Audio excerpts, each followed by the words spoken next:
Greetings, colleagues. Let us think about our children, not later, but now. That's the injunction issued by a deceased Calypsonian merchant. The problems of our children will not go away or evaporate like hot air of the incessant rhetoric that drowns the plaintive chorus of merchants. And so we must congratulate the joint initiative of Sir Arthur Lewis Institute for Social Economic Studies of the University of the West Indies and Toronto Metropolitan University for their investment in this approximately 5-year child research project. I am Lionel Remy, psychiatric social worker and behavioral management consultant assigned to chairing this opening session.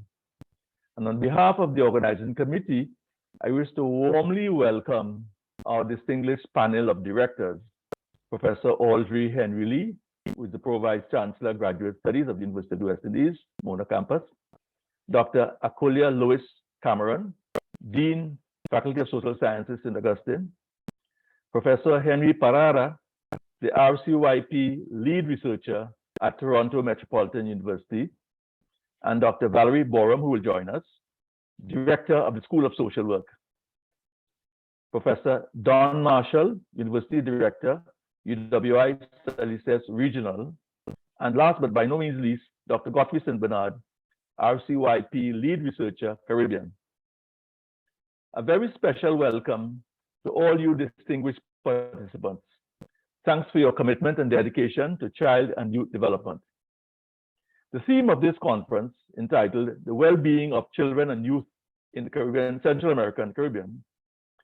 This is indeed an exceptional event that brings together a mix of participants across several disciplines, including scholars, academicians, researchers, clinicians, policymakers, and other interested persons from within the region and the diaspora beyond, who over the next 3 days will engage with each other as we continue the process of problem identification and problem solving aimed at improving the quality of life of our children and young persons.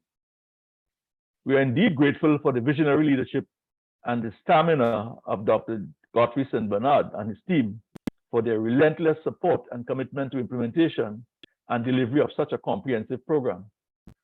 Among the areas of focus are the following: child protection systems and the protection of child rights in Central America and the Caribbean. There'll be a special panel on institutional activities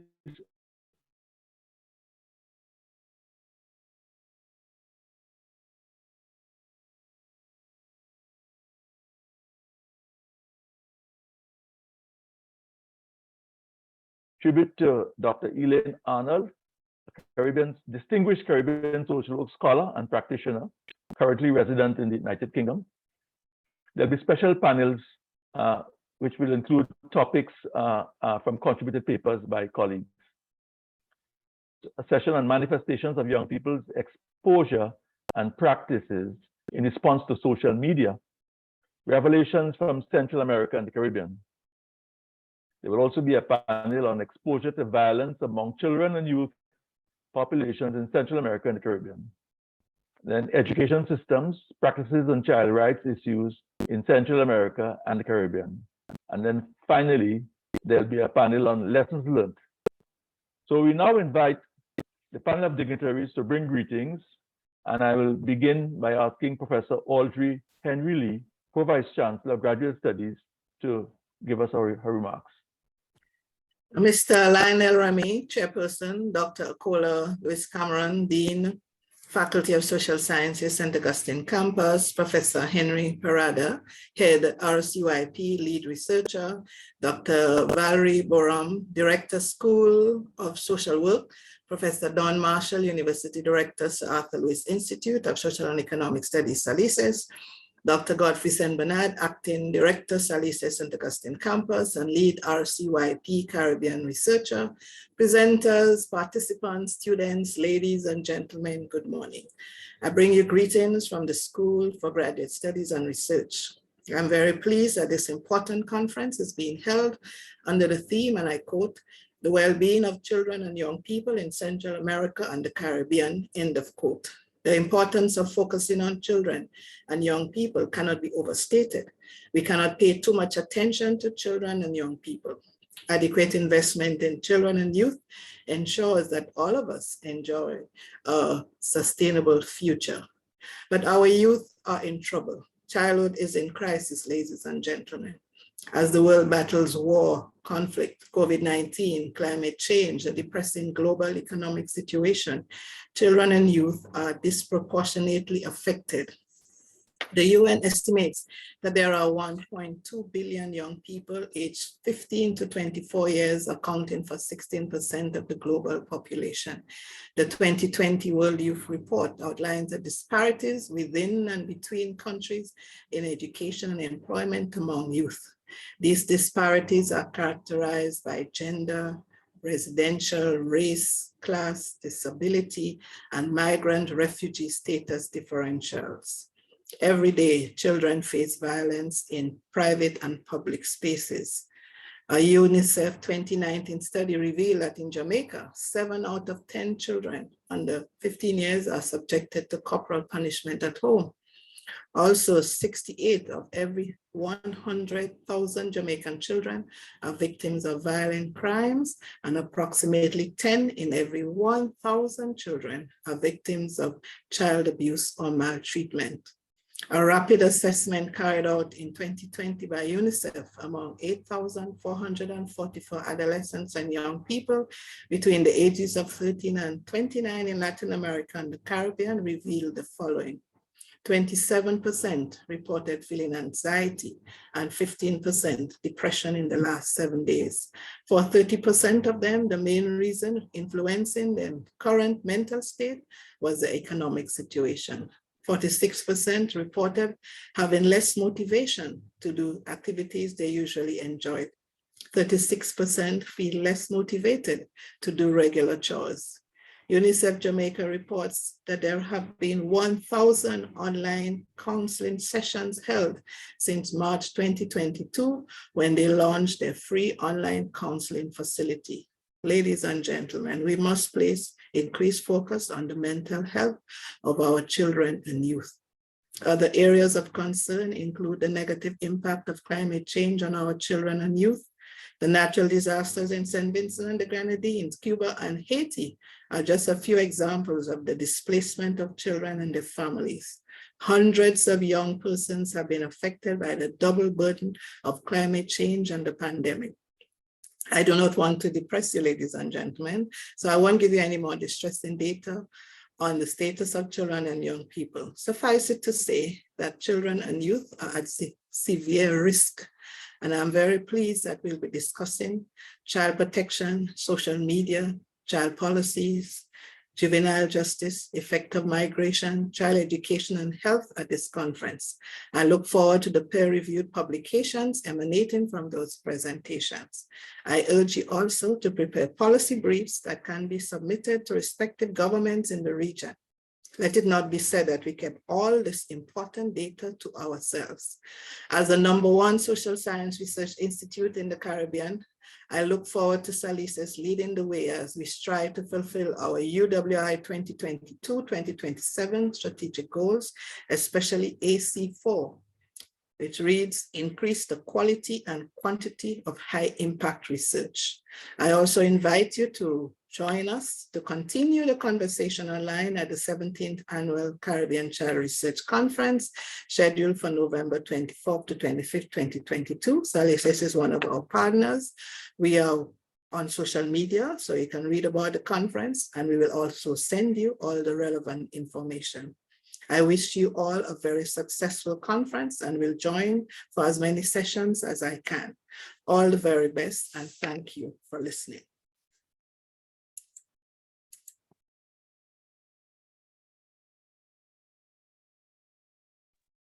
I now invite Dr. Akolia Lewis Cameron, Dean of the Faculty of Social Sciences, St. Augustine. Thank you, Chair. Let me first of all thank you, Chair Mr. Remy, for taking control of the proceedings today. Special good morning to Professor Henry Lee, PVC Graduate Studies and Research, Salisis colleagues and other UWI colleagues, our colleagues joining us from Toronto Metropolitan University, along with our distinguished participants for this morning's session. Colleagues, I am pleased to be with you for the UWI-Toronto Metropolitan University Conference as we deliberate on the critical topic of human rights for children and youth. Congratulations, first of all, to Salisis for organizing this event and continuing its legacy of excellence in training and research. The UWI, and I would say by extension, the Faculty of Social Sciences, is delighted to be one of the participating universities in the Rights for Children and Youth Partnership, strengthening collaboration in the Americas project. We see the project and the discussions here today as timely, given that the COVID-19 pandemic has been a difficult period for all, but no less for our children and youth. It is late Indira Gandhi who said, "We must protect families. We must protect children who have inalienable rights and should be loved, should be taken care of physically and mentally, and should not be brought into the world only to suffer." And my colleague already gave us a list of all the challenges that we are facing, that our youth are facing today.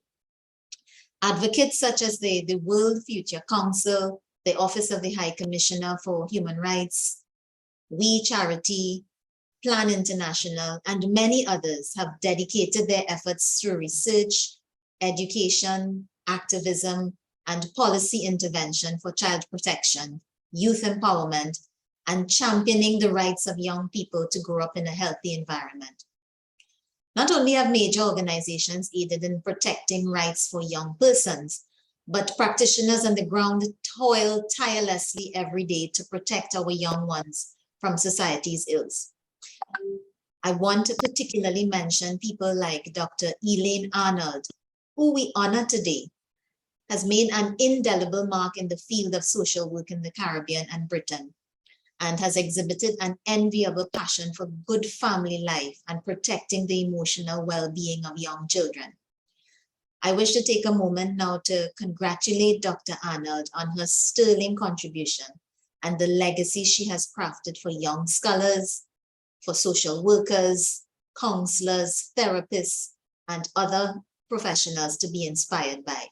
Thank you, Dr. Arnold. Colleagues, today's event has given us the time, it has given us the space to discuss experiences, to discern critical lessons and determine what is required of us as scholars, as policymakers, educators, and practitioners.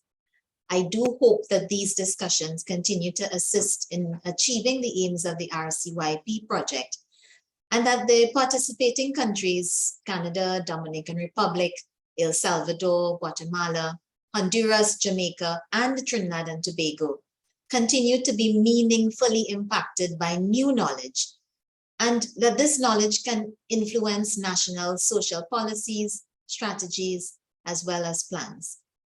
So as I close, I encourage you to engage in free and frank discussions over the few days. Thank you to the speakers and presenters for your participation. To our viewing audience, I trust that you will benefit from participating in these critical and timely discussions. Thank you, and I expect you will have a very productive time. All the best in the proceedings. Chair. Thanks very much, Dr. Lois Cameron. It's now my pleasure to invite Professor Henry Parada of the RCYP project. He's a lead researcher, Toronto Metropolitan University. Professor Parada.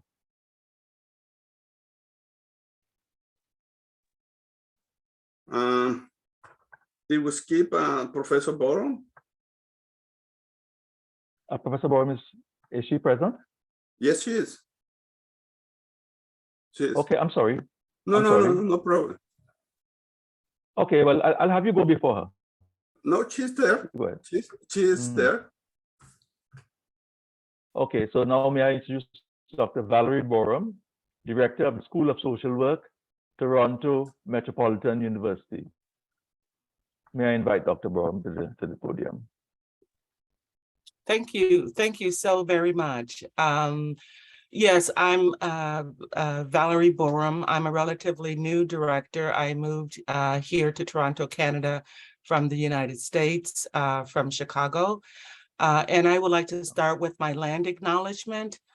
As an African-American woman and a direct descendant of stolen and enslaved Africans in a U.S. context on stolen lands, and a first-time voluntary immigrant, I acknowledge and seek permission to coexist on the territory of the Anishinaabe, Mississauga, and Haudenosaunee peoples. I knowingly and unknowingly am impacted by complex historical, geopolitical, and transnational power relationships, and seek to share the land, resources, and space, and participate in spirit in a critically self-reflective, relational, and respectful manner. My participation in spirit recognizes, without conscious interruption, the power of agency and the aspirational self-determination of ancestral generations of First Peoples, First Nations. I'd like to start by saying I am honored to speak, and I would like to just share how this conference and this focus on the rights for children and the youth partnership, strengthening collaboration in the Americas, is so grounded also within the School of Social Work at Toronto Metropolitan University in terms of our vision and our values and our mission. For example, when we're looking at sort of encouraging and recognizing those factors that protect children, the sort of the promotive factors, and also when we look at risk factors from an anti-oppression framework, which we sort of situate all of the work that we do, we sort of critically engage how we understand oppression and how we understand the lived experiences. So it's not that, you know, folks who are from, say, the Caribbean and from Central America and within Canada are somehow or another just, you know, automatically at risk. We have to look at the language. These are families, children, communities that are placed at risk. And within social work, in terms of our values within the School of Social Work, we use an anti-oppression framework where we are sort of focusing on anti-racism and eliminating anti-racism. We're looking at increasing the cultural and social diversity of our students and faculty and our curriculum. And I would also just say that when we're talking about children, from our perspective, which is not a unique perspective, which I'm sure we all share, is that we have to, we're situating children, families, and communities in terms of responding to oppression and the ongoing violence of white supremacy and capitalism, with assumptions of certain groups having the rights to dominate peoples, particularly those who are, again, placed at risk. So here the institutions are basically controlling children, families, and communities within the context of displacement and humanity. And I look forward to this conference and how it joins with the School of Social Work. And thank you so much, Dr. Henry Parada. And I look forward to joining you all, and thank you so much.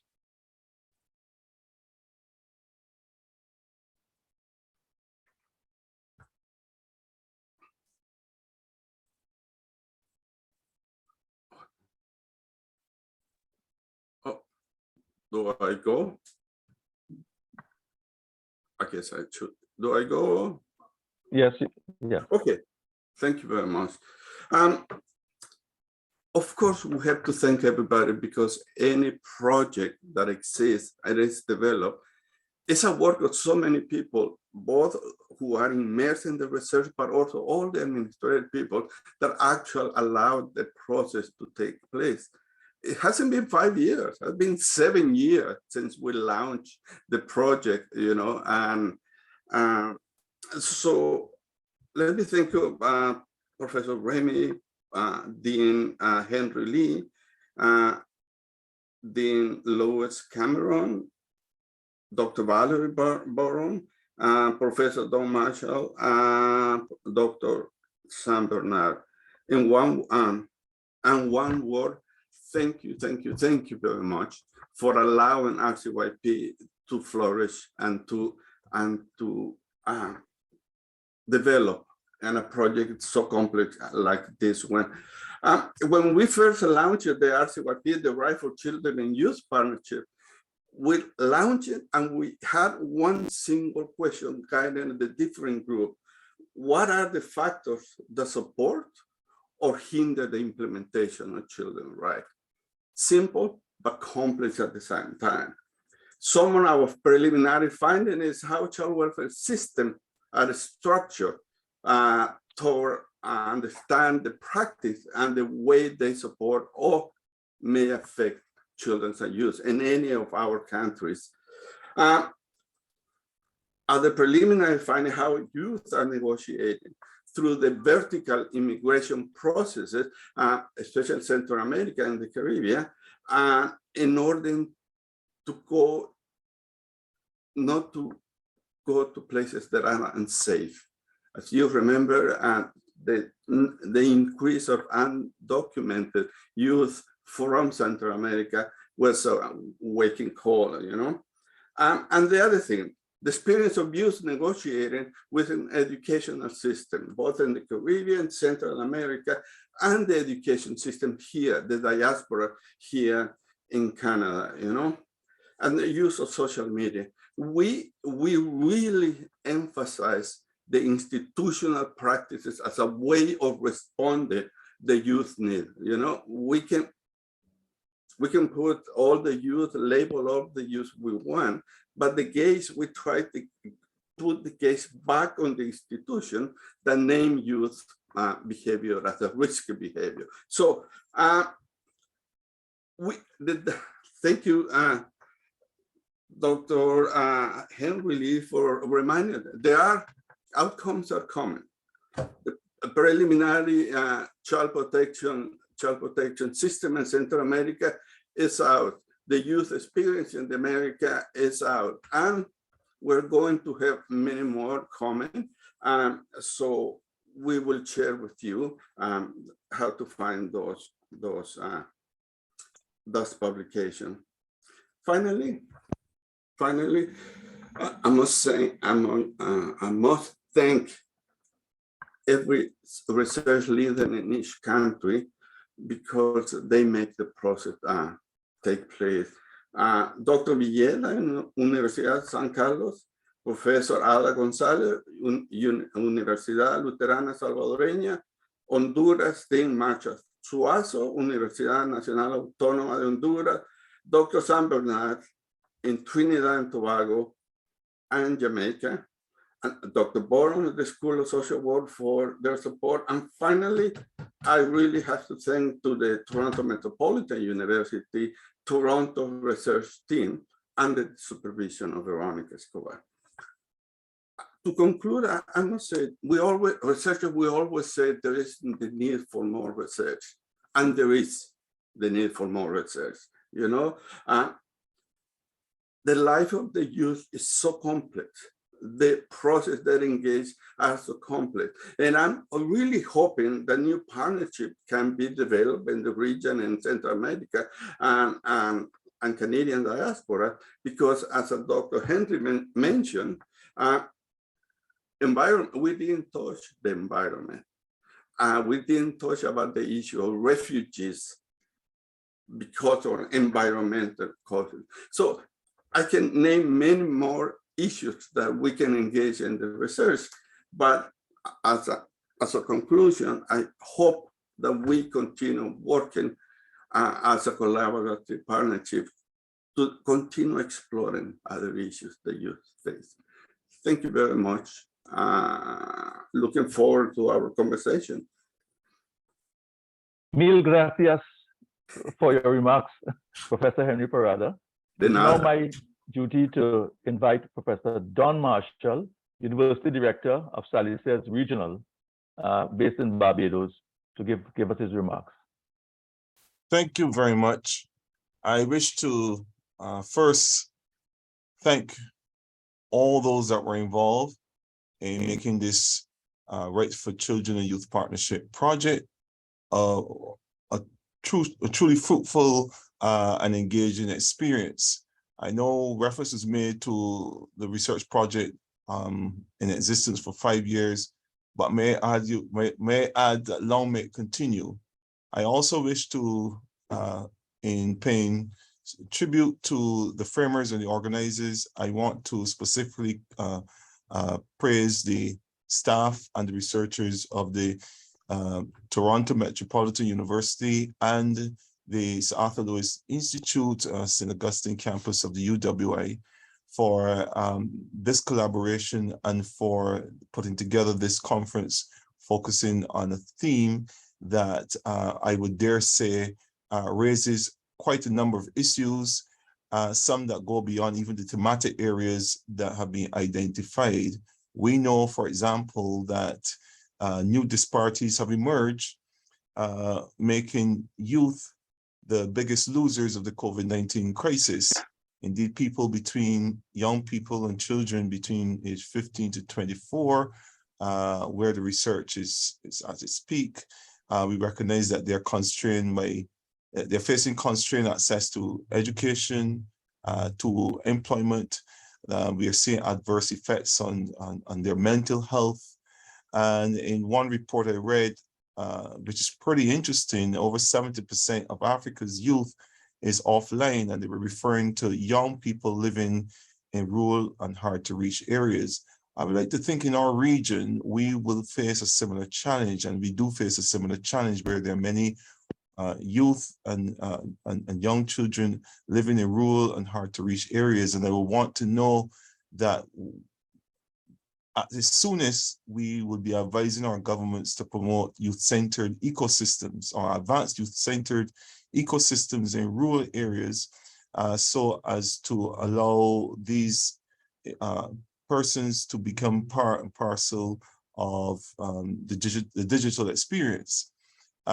In terms of the work to be advanced in keeping with this project, previous speakers spoke to the ways in which this could be understood as, that is to say, the concern about well-being can be understood to be part and parcel of the struggle to end discrimination and to end the vulnerabilities that face many young women, many young people with disabilities, youth migrants, Black youth, LGBT youth. You know, the kinds of vulnerabilities that they're exposed to will be something that will be highlighted in any discussion about the well-being of children and young people.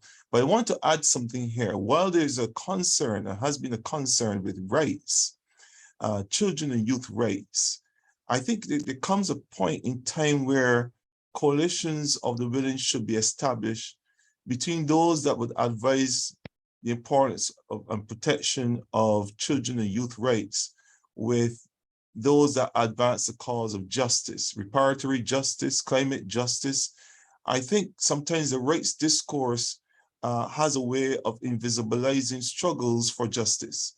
And there must be a way in which the grammar of claims making should incorporate the justice pursuit as a critical part of the mission towards enhancing well-being.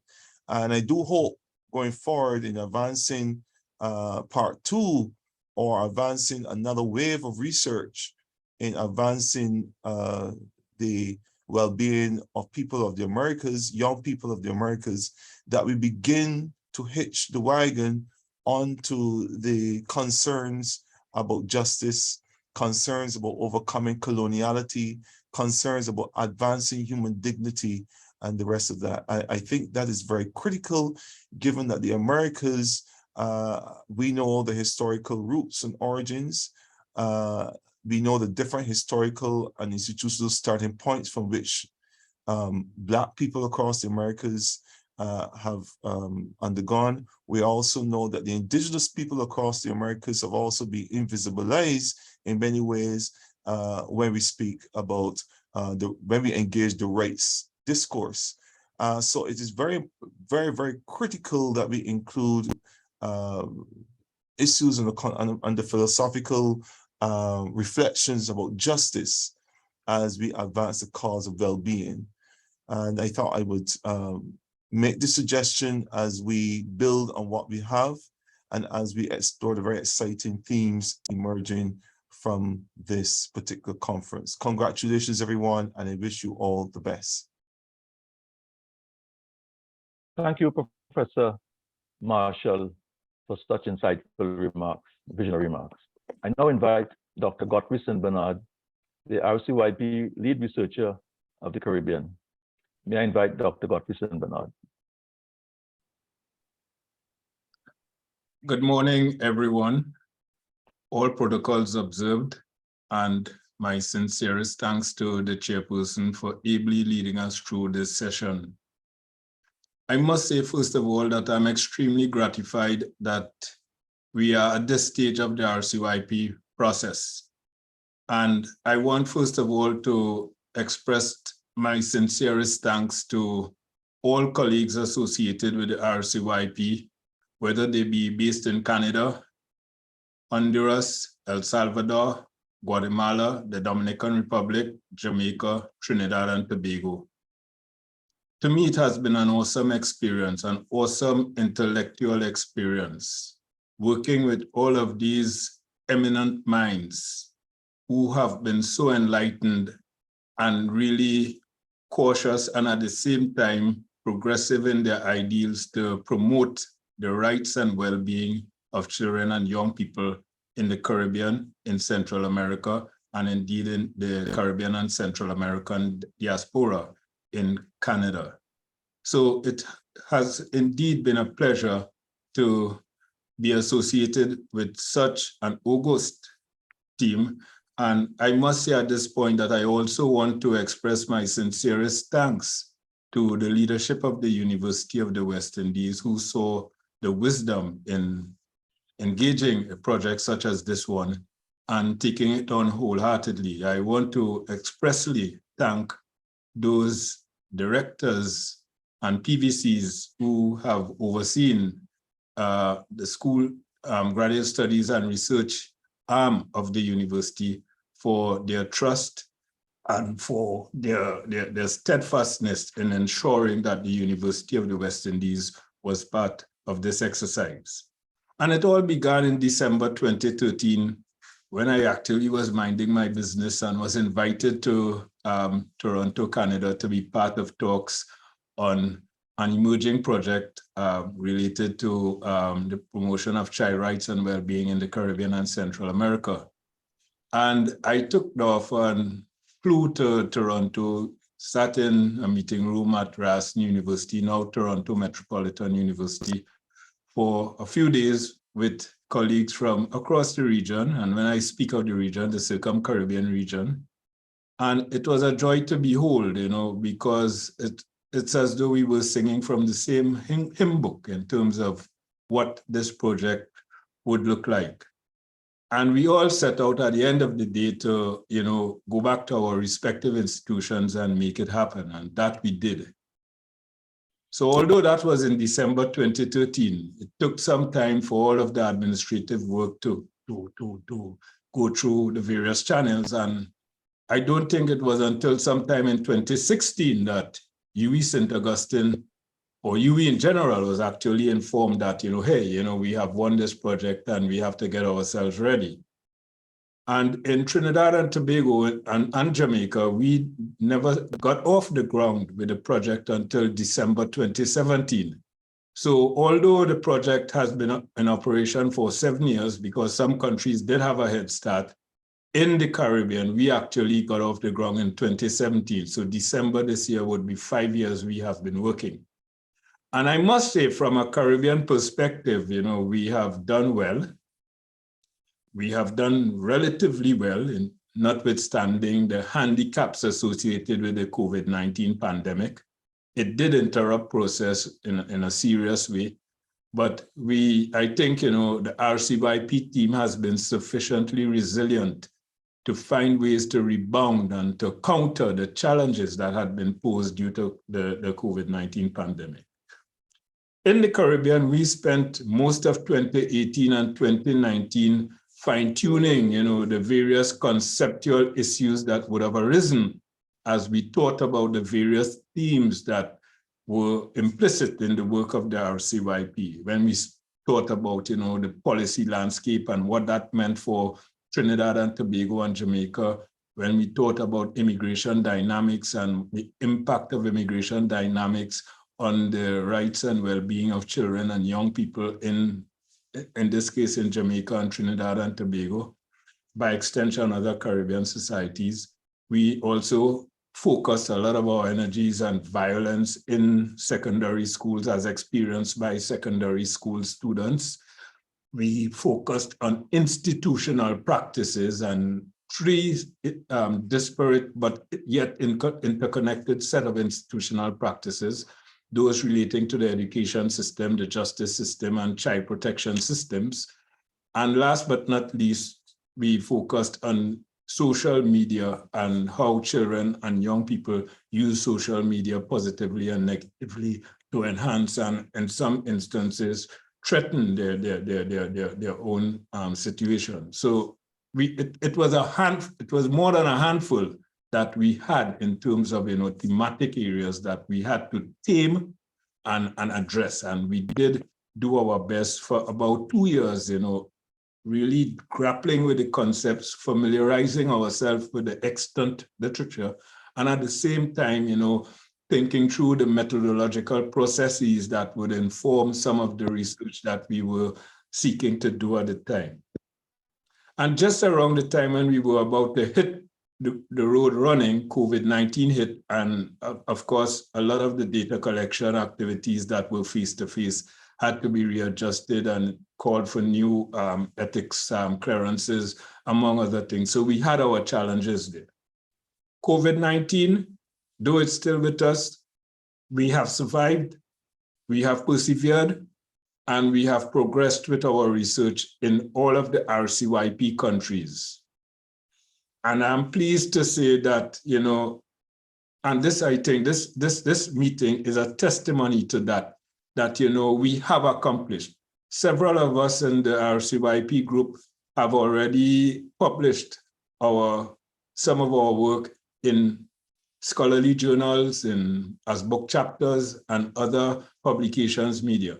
Some of the outcome of the RCYP project have already found its way in terms of you know, policy briefs and instruments such as those. And we continue to persevere because we are of the opinion that a lot of the work that we have done within the context of the RCYP in all of the RCYP countries and all of the partners who have engaged in RCYP, we are convinced that there is going to be a plethora of studies that will really change the landscape of children's and youth studies in the Caribbean, in Central America, and in Canada, especially where it focuses on the diaspora from Central America and the Caribbean. So this conference is a testimony to that. What we have done, we have assembled some of the papers that some of our colleagues have already worked on. Some have been published, some are yet to be published, some are still works in progress, and the project is moving on. But we felt and compelled to really share what we have been doing with our key stakeholders across the entire Western Hemisphere where this work is really concentrated. So we are pleased to host this conference and share our products, the products of our research. Before I close, I just want to make two plugs. In Trinidad and Tobago, as I speak, data are being collected to satisfy the needs of the multiple indicator cluster survey, which is really a set of surveys done across the region to promote the rights and well-being of children and to inform on child development and women's issues, family issues, and so on. It's really a strong means of facilitating data for development purposes. So I think it is an opportune time that such data are collected and that we are at a point where our project is coming to an end. But I think what that survey does, it creates new synergies for the university and its partners. And the mix is not only a Trinidad and Tobago based exercise, it's done across the region. So I think there is a decent opportunity, I think, for the main players in the RCYP to partner with those who have a vested interest in the mix to ensure that, the mixed data are more widely used than they are. I am convinced that much more use could be made of the mixed data, and here is an opportunity to do that.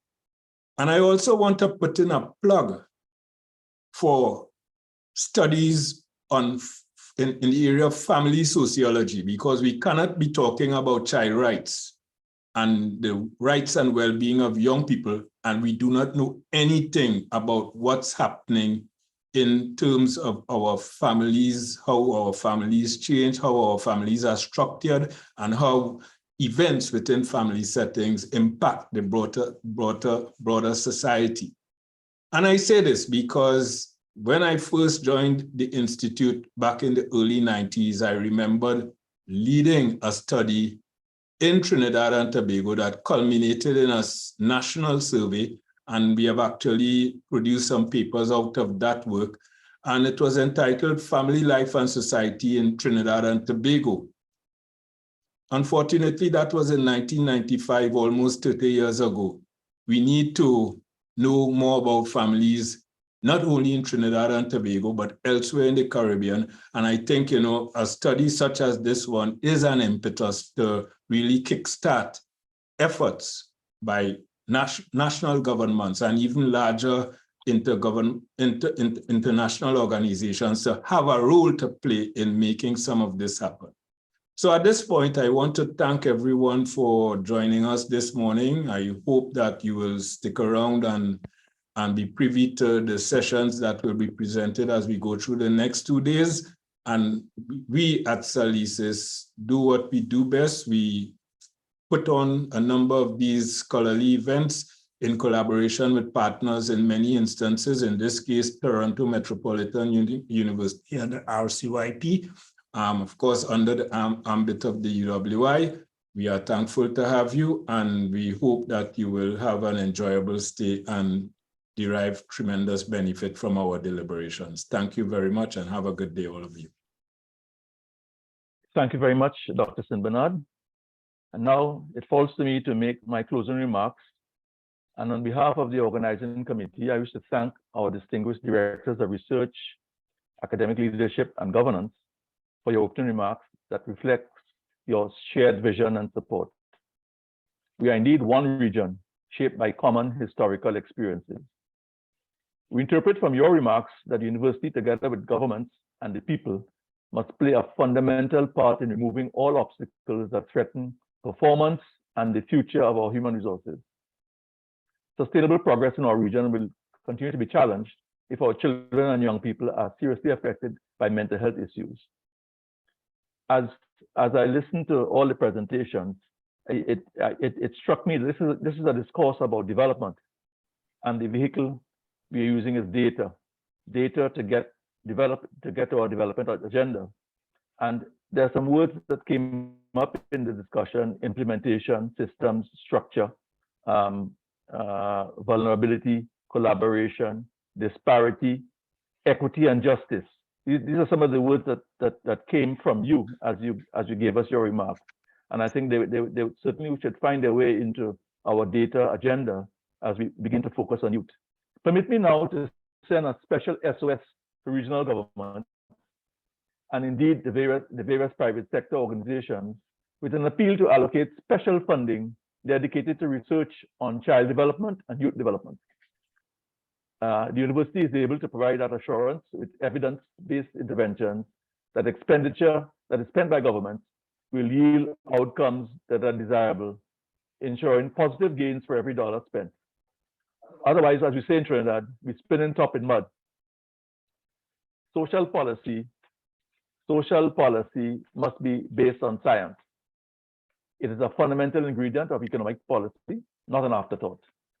The Sir Arthur Lewis Institute of Social and Economic Research across the University of the West Indies network, St. Augustine, Mona, Cayville, Trinidad, are capable of designing and delivering actionable and evidence-based solutions to treat with our complex social problems. There's room for greater collaboration between town and gown. And by the way, I belong to town. So in closing, let us deploy ourselves and get to work. May we enjoy fruitful discussion and exchange of ideas as we examine our reality and frame options for transformation. Gracias por su atención. I thank you sincerely, and may we have an excellent session of exchange. I would like to just remind you in closing that the next session begins at 11:15. It's a session chaired by Victoria Rampersad and will include Professor Henry Parada, Veronica Escobar, and they speak about alternative care in the Dominican Republic from the perspective of the frontline workers. Dr. Godfrey Bernard will be presenting also Restoring the Lives of Boys on the Margins in Trinidad and Tobago, Lessons from State-Led and Civil Society Intervention. And Karen Nathaniel DeCaries and Georgiana Chami will do a presentation on facing the reality of child abuse and protection in Trinidad and Tobago. And Sophia King will close that session by doing a session on child protection, overcoming COVID-19 challenges in the delivery of primary education in Trinidad and Tobago, a case study of a local non-government organization. So thank you very much, and let's all participate and enjoy this conference to the best that we can. Thank you very much, and thanks again to St. Augustine and Toronto Metropolitan University for this strong collaboration. I thank you very much, and have a good session.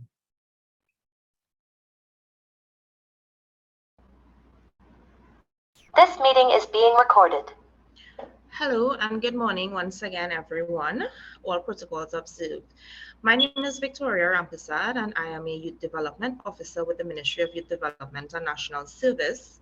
I was also a past research assistant that worked on the Rights for Children and Youth Partnership Project in the context of Trinidad and Tobago. This morning, it gives me great pleasure to chair this morning's session on child protection systems and the promotion of child rights in Central America and the Caribbean.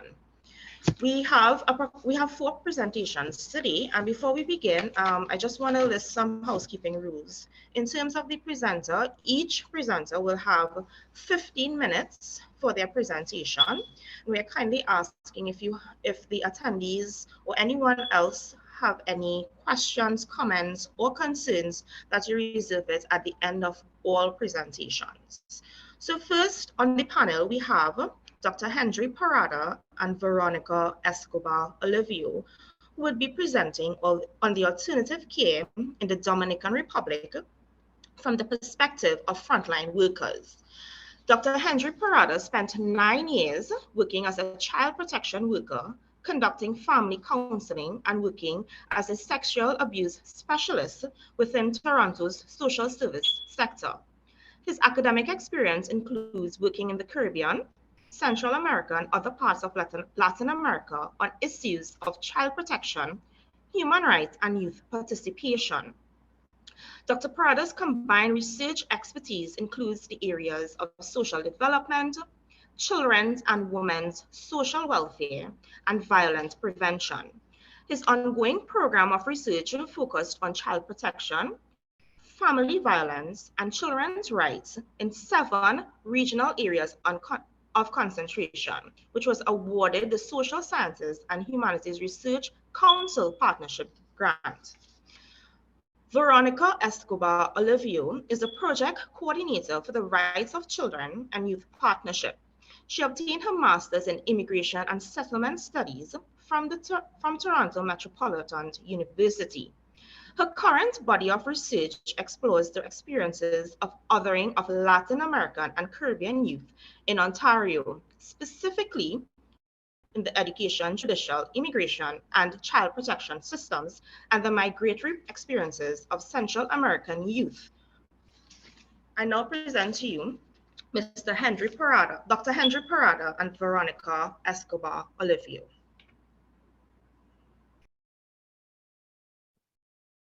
Thank you, Victoria. Thank you. Oh, sorry. Go ahead. No, sorry. I was just going to say that I'm going to share my screen. Oh, go ahead, Victor.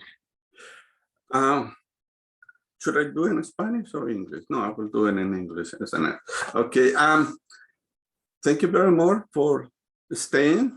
Veronica and I are going to present about a research that we did previous to the pandemic about the overrepresentation of children in institutionalized, as they call it in Spanish.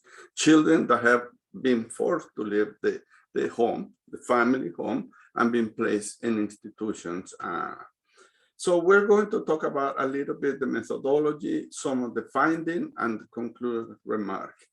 As you know, I'm going to go very fast regarding this economic situation in Dominican Republic.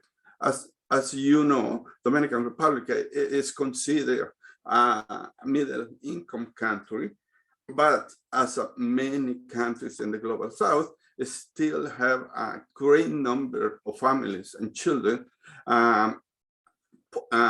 experiencing poverty or experience extreme poverty within their own living. There is a huge number of Haitian people who have lived in Dominican Republic for many years that do not have documentation, and this affects a lot how children rights are affected within the different institutions. Okay, regarding violence, a study done in 2015 about violence of children within the educational system corroborate what the literature has said all along, the socioeconomic situation increasing the risk of a child being placed in care, or a child or a family labeled as somebody who is maltreating the children. Okay, as I was mentioned, there are thousands of children from Asian background that do not have documentation. That's very important, because if you don't have documentation, you don't exist under the state, whatever state that it is, and therefore you are not entitled to any right. So that has been a big problem in Dominican Republic. Can you go to the next one? How do we define institutionalization? We define it for this research as any child living within group home and residential facilities. Okay, group home, usually the child welfare system has their own group home. They call it transitional home. And there are a lot of NGOs that work with they receive children as a part of their residential facility, you know. So, okay, go ahead, Veronica. I want to give you enough time. Next one, please. All right, this is a methodology framing. Okay, we have two study design because we have two research questions. The first one, what is the experience of children and youth living in an institutionalized care in the Dominican Republic? For that, our design was a phenomenology design. We want to understand the experience of children within those alternative care. So we did like a 200 interview across the country, and we concentrate in their experience and how they understand the process. How do workers, we did interview with frontline workers, different different disciplines, how they perceive the effectiveness of the services provided as an institutional setting. This, we did a design, a grounded theory design in order to allow us to develop some explanation in the process. Next one. All right. In this presentation, we're talking about the frontline workers regarding the effectiveness.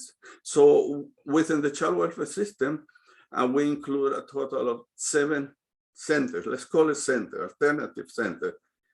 During the NGO, we did in Santo Domingo, Cibao region, East region, Spanish, and South region, okay? So we did a total of 36 centers, which the team went and talked and checked and view the conditions of those centers, okay? All right, Veronica, you wanna go? Yep, so this presentation is based on one-on-one interviews with 36 different professionals. The number of centers included in the study also includes, because it was a larger research project, so a total of 200 children were also interviewed from the 36 center, and then 36 professional, not necessarily one professional from each center. This is just the numbers for the larger project. So our 3 main findings were looking at the social conditions that might lead to institutionalizations, barriers faced by the alternative care centers, and the lack of preparation for children when leaving the institutions.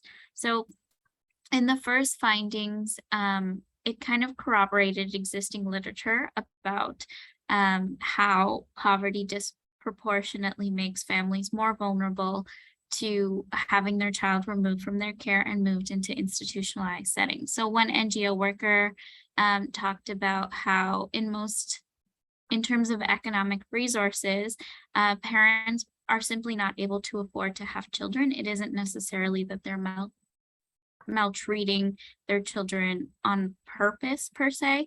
It more so has to do with a lack of available resources to provide their children with the adequate care that they need. So children go sick, they go hungry, they go onto the streets to look for something to eat, and then that is when the child is removed from the care of their families and moved into an institutionalized setting. So these 2 quotes kind of talk about how poverty makes it so that a lot of families are disproportionately affected by their child being taken into an institutional setting. The other main Sorry, Veronica, to interrupt you. Another serious issue that Dominican Republic in general has is children living on the street. There is a high number of children living on the street that the system tried to bring it into care. Or as Veronica has said, the parents not necessarily are dead as was the original idea, is the socioeconomic situation doesn't allow and children end up on the street. Sorry, Anna. No, so this is also, it does, Dr. Prada's point ties into the next point, which is about the vulnerabilization of children.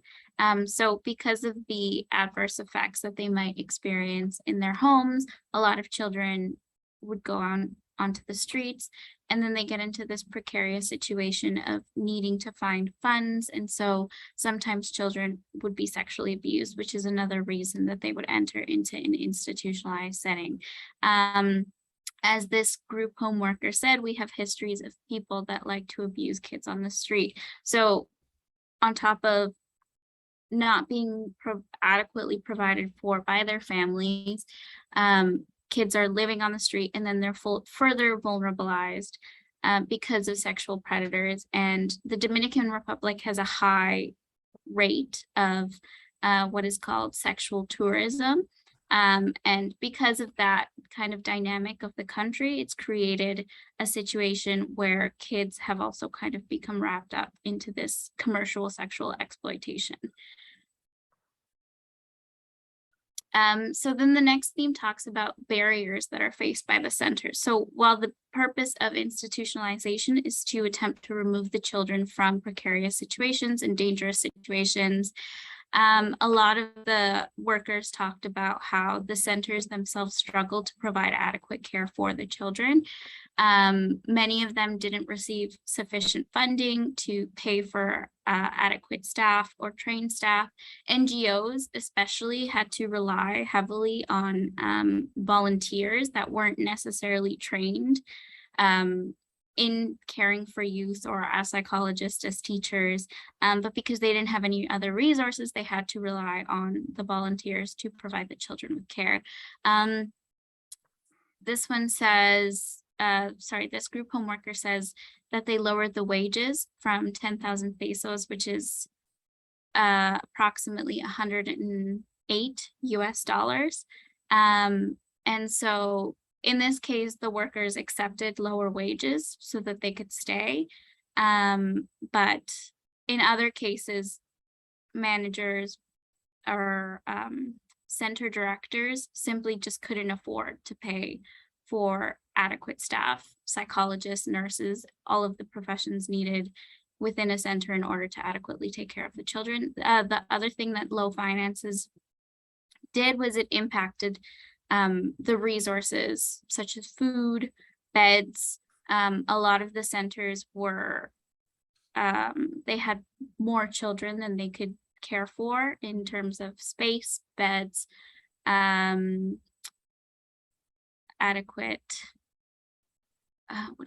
adequate food, all of those kinds of things. They just simply didn't have enough, and they either had to ask for donations or come up with creative ways of raising the funds that they needed.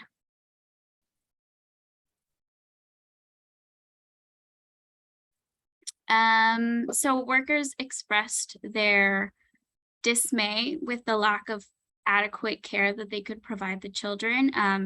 A lot of them felt like they were between a rock and a hard place in terms of being able to provide the children what they needed and the safety standards that they wanted to provide for the children. Another worker mentioned specifically that oftentimes they had to turn children away or had to pretend that they didn't see children because they simply did not have the resources to take in more children. They were already at capacity. So it made it so that the situation was very difficult, so that a lot of children were being left out on the streets and not considered, even if they were in already dangerous situations, they weren't considered precarious enough to be admitted to the center. So this worker said, and I've said to myself, my God, do we have to wait for them to kill this girl? Specifically, she was talking about, I believe, the child was out on the streets and the worker was worried because the child was involved in commercial sexual exploitation. Doctor, did you want to do the next theme? Sure. The preparation for children living alternative care. We have the same issue here in Canada in the sense of children leave the child welfare system and they are not prepared or able to get into the society because they have a lot of limitations in terms of knowing how different systems, how to get job, or how to continue education. So in similar process happen in Dominican Republic, the child reached certain age, okay, goodbye. There is nothing, or they return the child to the family that originally couldn't take care of the child, or the child is more youth, it's more early adult, simply leave the place. And there is not any structure. They help them in the transition to the adulthood requirement. All right. Okay. This is a qualitative research. We're not talking about representativity, but we tried in the interview the different centers to be as spread as across Dominican Republic. to ensure that at least we have different perspectives into the process. Some of the issue is there is no standards that everybody follow. There is no standard. There is every NGO, every organization have their own standard, and there is so generic expectation from the child welfare system that allow some of the children to be placed in and not having adequate care. So there is a report that we're happy to share with you. There is a report in which we suggest a series of proposals, a series of recommendations. It's very interesting. Some of those recommendations were taken by the child welfare system, like let's standardize the process. Let's ensure the use of medical medicine. Let's ensure what is the pattern and practice they will follow in order to provide the best care they can. But one thing that everybody was in agreement, they need more funding. A lot of those NGOs depend on religious funding or voluntary work. So make the stability of the NGOs a little complicated. All right. Looking forward to hear for more questions. Veronica, anything else? I know we have 1 minute left. I just wanted to quickly add that on top of the standardization within the centers, there also needs to be a level of standardization at the government level to provide a certain level of funding to all the centers so that they're able to implement the necessary requirements. Because, for example, a center could say, you need 10 teachers, but ultimately, if they don't have the funding for that, it's difficult for directors to hire the staff that they need or have the sufficient funding to buy all the resources they need to keep facilities up to date, keep them safe, and provide ultimately the children the care that they need. Looking forward for your questions. Thank you very much. Thank you so much, Dr. Parada and Veronica. So at the end, we will entertain all the question and answer segments. And when you do type your questions, can you just say who they are directed to? So at the end, we would know who we are asking those questions to. So up next, we have Dr. Godfrey St. Bernard, who would be presenting on restoring the lives of boys on the margins in Trinidad and Tobago. Lessons from state-led and civil society interventions. Dr. Godfrey St. Bernard is the acting director of the Sir Arthur Lewis Institute of Social and Economic Studies at the University of the Western East St. Augustine campus. His current research interest focuses upon children and youth, population policies and dynamics in the Circum-Caribbean, violence prevention and safety promotion, vulnerability and resilience in small states, return migration, and the measurement of social phenomena. Since 2017, Dr. St. Bernard has been engaged as the UWI lead researcher of the Hemispheric project entitled The Rights for Children and Youth Partnership in Latin America and the Caribbean. More recently, he has become the lead researcher in an international project established to measure comprehensive wealth in Trinidad and Tobago. Dr. St. Bernard has authored several scholarly works, including monographs, peer-reviewed journals, book chapters, and technical reports. Dr. St. Bernard, I now hand over to you.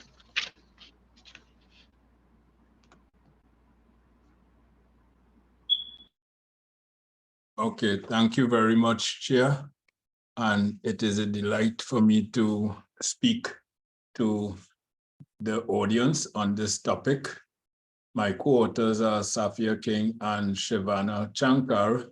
And before I go any further, I want to thank all of those persons who have been instrumental in facilitating the data collection, which we did to collect all of the data and to facilitate all of the research that we are doing.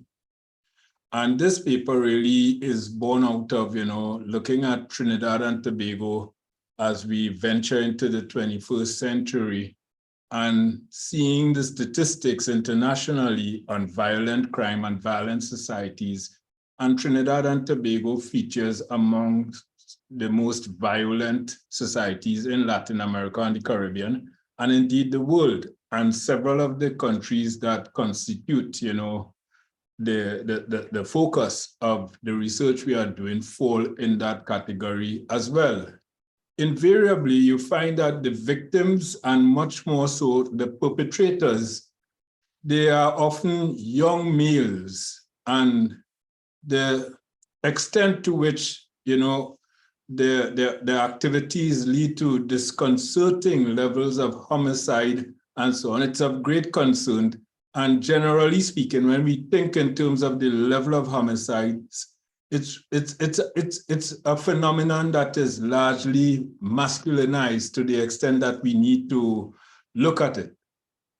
A lot of this has to do with, you know, a masculinized culture, and, you know, the whole notion of how that culture taps into aggression and violence, which is often associated with young males, and in many instances, young males who are who have been marginalized through historical and other social antecedents, right? And I say this because, generally speaking, becoming marginalized is really an outcome of a structure that places you in a particular setting. And of course, these views were expressed by Lefranc et al. In 2008, when one of the former directors of Salises did this kind of research looking at young people in Trinidad, Tobago, Barbados, and Jamaica. Of course, when we think in terms of, you know, the definitions of situations have, you know, implications for the fate of children as they traverse childhood and enter into youthful stages before becoming adults. And of course, a lot of what happens in that experience happens in school life, perhaps starting as early childhood care and education into primary school, and certainly into secondary schools. And what all of this is saying, and what the research we did is pointing to, is we really need to deal with these ills as early as the early childhood care and education segment of the educational trajectory in the lives of children, right? So we really have to interpret and negotiate carefully these definitions. And when I talk about definitions, it's not only definitions from the standpoint of the children in terms of how the children see the way they are treated by elders, how elders view the children dependent on what the children come with, associated with their family background and their community backgrounds and so on. So all of this is really pointing to, you know, prevention, adopting a primary prevention model within communities, especially those communities that are classified as marginal, and looking specifically at the family settings and experiences that manifest themselves in the community, especially those, and since we are looking at boys, we are really concerned about boys and those experiences that really negate and do not augur well for boys' full and successful engagement, given mainstream requirements that inform prescriptions pertaining to societal well-being. So a primary preventive model is what, you know, this paper is all about, and how we can adopt a primary prevention model to tackle the kinds of problems that young boys experience.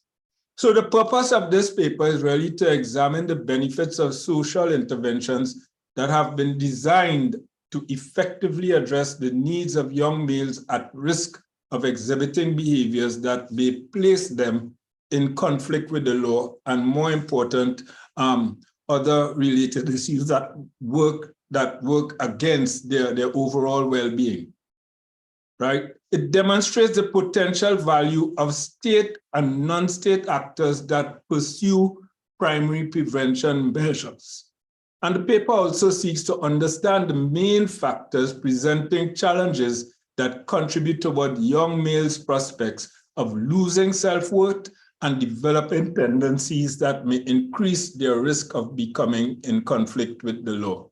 Of course, there's a lot of research out there looking at issues of marginalization of young males, violence and crime and historical events that are linked to colonialism and how they impact, current experiences and encounters of young males from one generation to another. And this is seen in the works of Gerasolo 2011, Irvin and Umimoto 2012, among others. And then, of course, there are further studies that have looked at deviance and violence and how they evolve, in that transition from childhood and persist through adulthood. And we have some studies, in particular, Loba and Farrington in 2012 and other earlier studies. And then in 2012, of course, Rosina Wilshire et al. Looked at the whole question of the masculine stereotype and how it damages the development of boys' emotional intelligence and their capacity to exercise self-discipline and self-control. Another feature in the literature has to do with the absence of father figures and how the absence of father figures feature in this kind of discourse. So in terms of the research design, the data and methods that we have embarked upon, we obviously adopted a case study approach. The cases, when we think of cases are usually characterized by boundaries and functions which operate within a bounded system. And this particular study is a collective case study. It is deemed to be instrumental insofar as it would provide an heuristic basis for understanding those factors that could drive boys to become vulnerable to a host of social ills that threaten their well-being in adult life. It draws on ethnographic data obtained from the Rights of the Children and Youth Partnership Project. The data collection sites were selected purposefully in accordance with the logic of availability sampling among sets of critical cases. And of course, the data, as I said, the data collection targeted 3 institutional programs deemed critical cases. And these 3 institutional programs consented to participate in the RCYP project. What we can say of those who participated, we draw largely on focus groups. 4 to 6 administrative staff actors were part of our focus groups. And these were people who had relatively high levels of education. Now, one of our institutions was MILAT. And when we think in terms of MILAT, it's a program that began its operation in Trinidad and Tobago since 2009. Prior to MILAT in 2009, there wasn't anything like it in Trinidad and Tobago.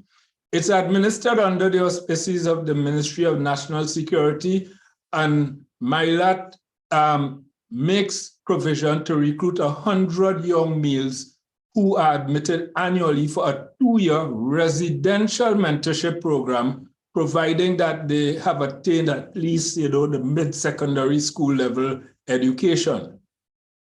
MILAT mainly targets high-risk youth, especially boys and young men between the ages of 16 and 20. And what it does, it exposes them to a curriculum that emphasizes a lifestyle consistent with the structure and behavior of military-focused organizations. It also includes some academic training, and it seeks, at the end of the day, to deliver hope and restore the lives of these young people. To give you a quote from MILAT, one of the MILAT respondents, to give you a sense of what's going on. The long-term goal is that if we have a rigid organized system of behavior for 2 years, they will see an alternative life because our projections, if they are left up to their own devices, they would most likely get into deviant behavior or into crime. So what we tend to do is to make an intervention, come and try this. And I deliberately use the term try this because they can opt out at any time. Come and try this for 2 years. And you can see here, there is something else you can do, and you can be a productive citizen. This was a statement coming out of one of the The other organization that we targeted were the police youth clubs. And the St. James Police Youth Club is perhaps the most famous of the youth clubs we hear about. In fact, it was the first to have been established back in November 1992. And as of 2020, there would have been as many as 114 police youth clubs across the country. However, unlike MILAC, the police youth clubs do not have a residential program. Students don't live on the compound. But the police youth clubs strive to work with children and young persons between the ages of 8 and 20 years and their parents as well. They have also established, permanent centers that have been funded by private donors, including international organizations. And the vast majority of those who participate in the work of the as trainees and mentees in the police youth clubs are male. Now, to give you a quote, to give you a sense of, what's happening here, we try to plant good seeds so it will blossom. And you are just waiting to recognize it as this is what we do. We try to plant a good seed so it will blossom into something beautiful. That was a statement made by one of the operatives there. But then there is another side of the police youth clubs which really brings to focus, that social, gentle touch that the police service ought to bring to its treatment of persons, including young persons who might be challenged and may have issues and may find themselves at risk of being in conflict with the law. And it took a while for the police service to get around to it, but this is what one of the guys said. So the head, the executive, the senior officers must buy in. It must be part of their blueprint in fighting crime. It cannot be that helicopters and bulletproof vests and guns and tactical training is all. But officers in the community talking, chatting, looking, sitting down, I think it is a breath of fresh air. So this came out of the thing. And our last group, the Oral Tradition Roots Foundation, this is while the other two were state-led organizations, this is a civil society organization, a non-government organization embracing the oral tradition as a catalyst for social change. It really revolves around the mandate that, spoken word is seen as a panacea for averting violent tendencies. In essence, the lead in this organization opined that spoken word constitutes an opportunity to release everyday tensions in accommodating environments. To this end, the group has targeted a selected set of primary and secondary schools that have been labeled and vilified as ones housing troubled youth. And this group targets, two main age groups, mainly boys 7 to 15 years, that it refers to, according to the leader of the organization, it refers to the 7 to 15-year-olds as vulnerable youth at risk, vulnerable youth in at-risk circumstances. And he emphasized not at-risk youth. In other words, his recognition of this group is as vulnerable youth in at-risk circumstances, not at-risk youth. And of course, the second group consists of 16 to 25-year-olds, which he referred to as opportunity youth. And these are youth not in school, not employed, but want to contribute to community. And I think this was a sticking point in the interview where he said, but want to contribute to community. It's just that those who would open the doors for them to contribute to community isn't doing it the right way. And you will see why as we go through the rest of it. So a lot of what transpired in his contribution revolved around his exposure to the philosophy of the deceased father, Gerard Pantin, who was the founder of Serval and who really espoused 3 key lifetime virtues. These being respectful intervention, attentive listening, lack of cultural arrogance. Respectful intervention really spoke to, well, You should not be presuming to know what another person needs, but instead what you should do is ask the question, how can I help you? Attentive listening had to do with listening with your ears, but also recognizing the body language. That body language conveys loud messages, whether favorable or unfavorable, right? And I think this is a very important thing to bear in mind, right? So he would say, you know, cultural arrogance would surmise, well, it is wrong to assume that, you know, those less fortunate are unwise and incapable of solving their own problems. And to go a bit further, when it comes down to cultural arrogance, he gave an example and he said, you know, a visitor asks, could I get a glass of water? I'm thirsty. The host says, hold on, and then brings the water in a plastic peanut butter container. In response, the visitor exclaims, oh God, you all don't have a glass, right? And I think what he's basically saying, yeah, is that sends the wrong messages. So to wrap up, in terms of some of the key ameliorative properties that we find in all three cases, there are positive mentor-mentee arrangements. There's a provision for father figures and male role models. There's a mix of military-led training and discipline, as well as respectful formal education. I can speak to that a bit more. It's largely boys from communities classified as vulnerable. And what all of these organizations have done is infused, you know, the Serval philosophy of respectful intervention, attentive listening, and lack of cultural arrogance, or the need to dismiss cultural arrogance.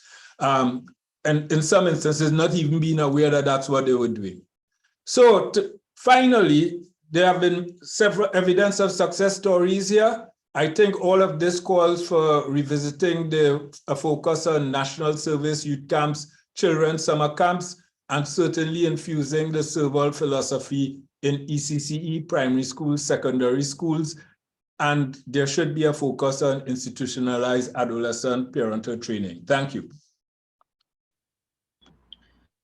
Thank you very much, Dr. St. Bernard, for this insightful presentation. Up next on the program, we have Dr. Kieran and Nathaniel Dekiris and Dr. Georgina Chami, who will be presenting on facing the reality of child abuse and protection in Trinidad and Tobago.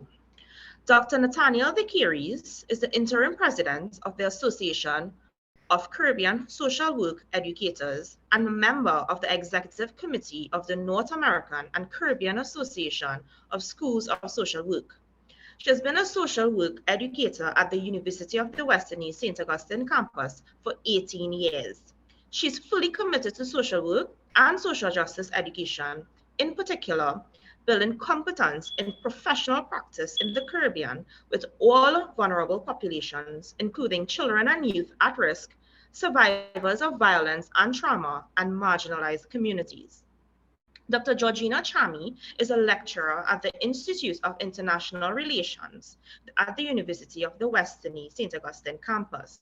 She holds a doctoral degree in international relations from the Institute of International Relations at the said university.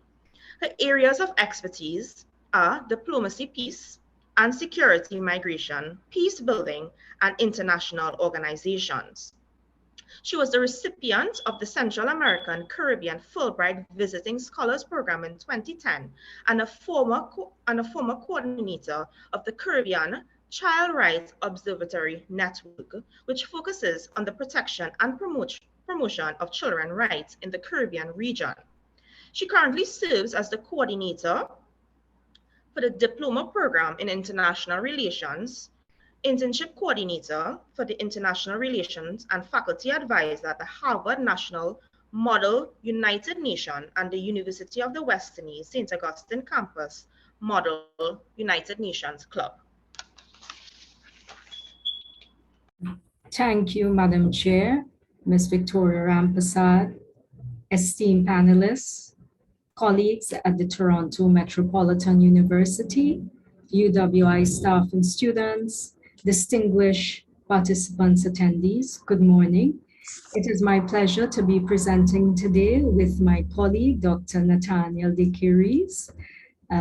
Our presentation today is entitled Facing the Reality of Child Sexual Abuse and Child Protection in Trinidad and Tobago. Permit me to just briefly express my sincerest gratitude to Dr. Godfrey St. Bernard for inviting me to be a participant in this project. It has been truly rewarding and insightful, Dr. St. Bernard. And I think I should also commend Salises and the Toronto Metropolitan University for their vision and their foresight in establishing and creating a project of this magnitude, which will most certainly, based on our findings, serve to enhance and improve this area of child sexual abuse and protection in Trinidad and Tobago. So in our context, and is my presentation, I just want to double check, everyone is hearing me clearly and the presentation is clear on the screen.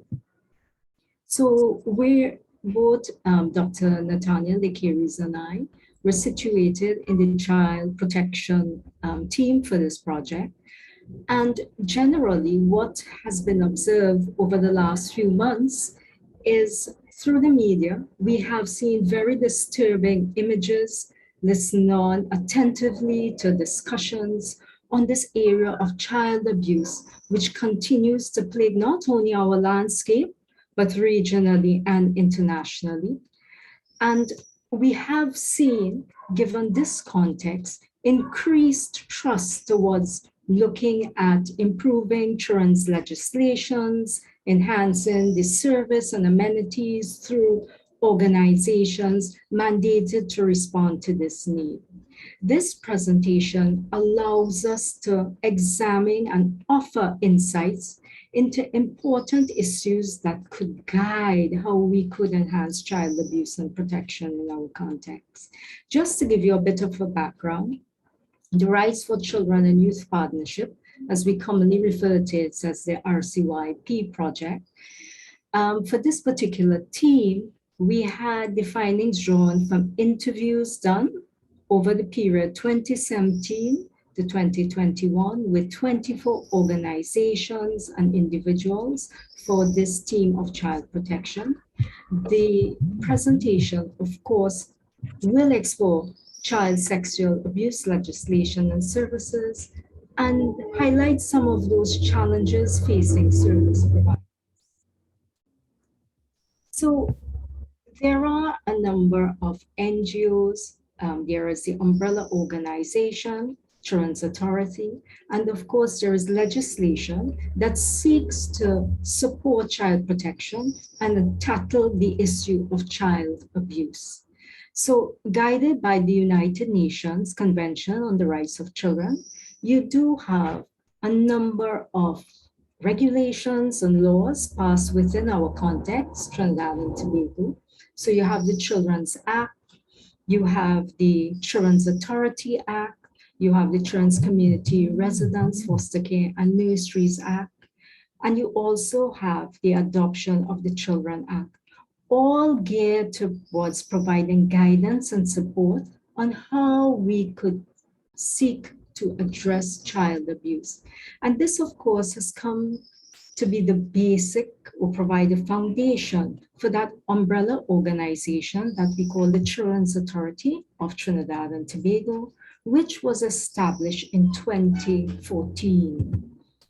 So putting child protection in context in the TNT context, what we have seen is aside of the Children's Authority, you also have sub-agencies or supporting agencies through which cases can be reported, and you also have responses that can be undertaken. So within the division of the Ministry of Education, for example, you have the school social work, which was instituted in 2004.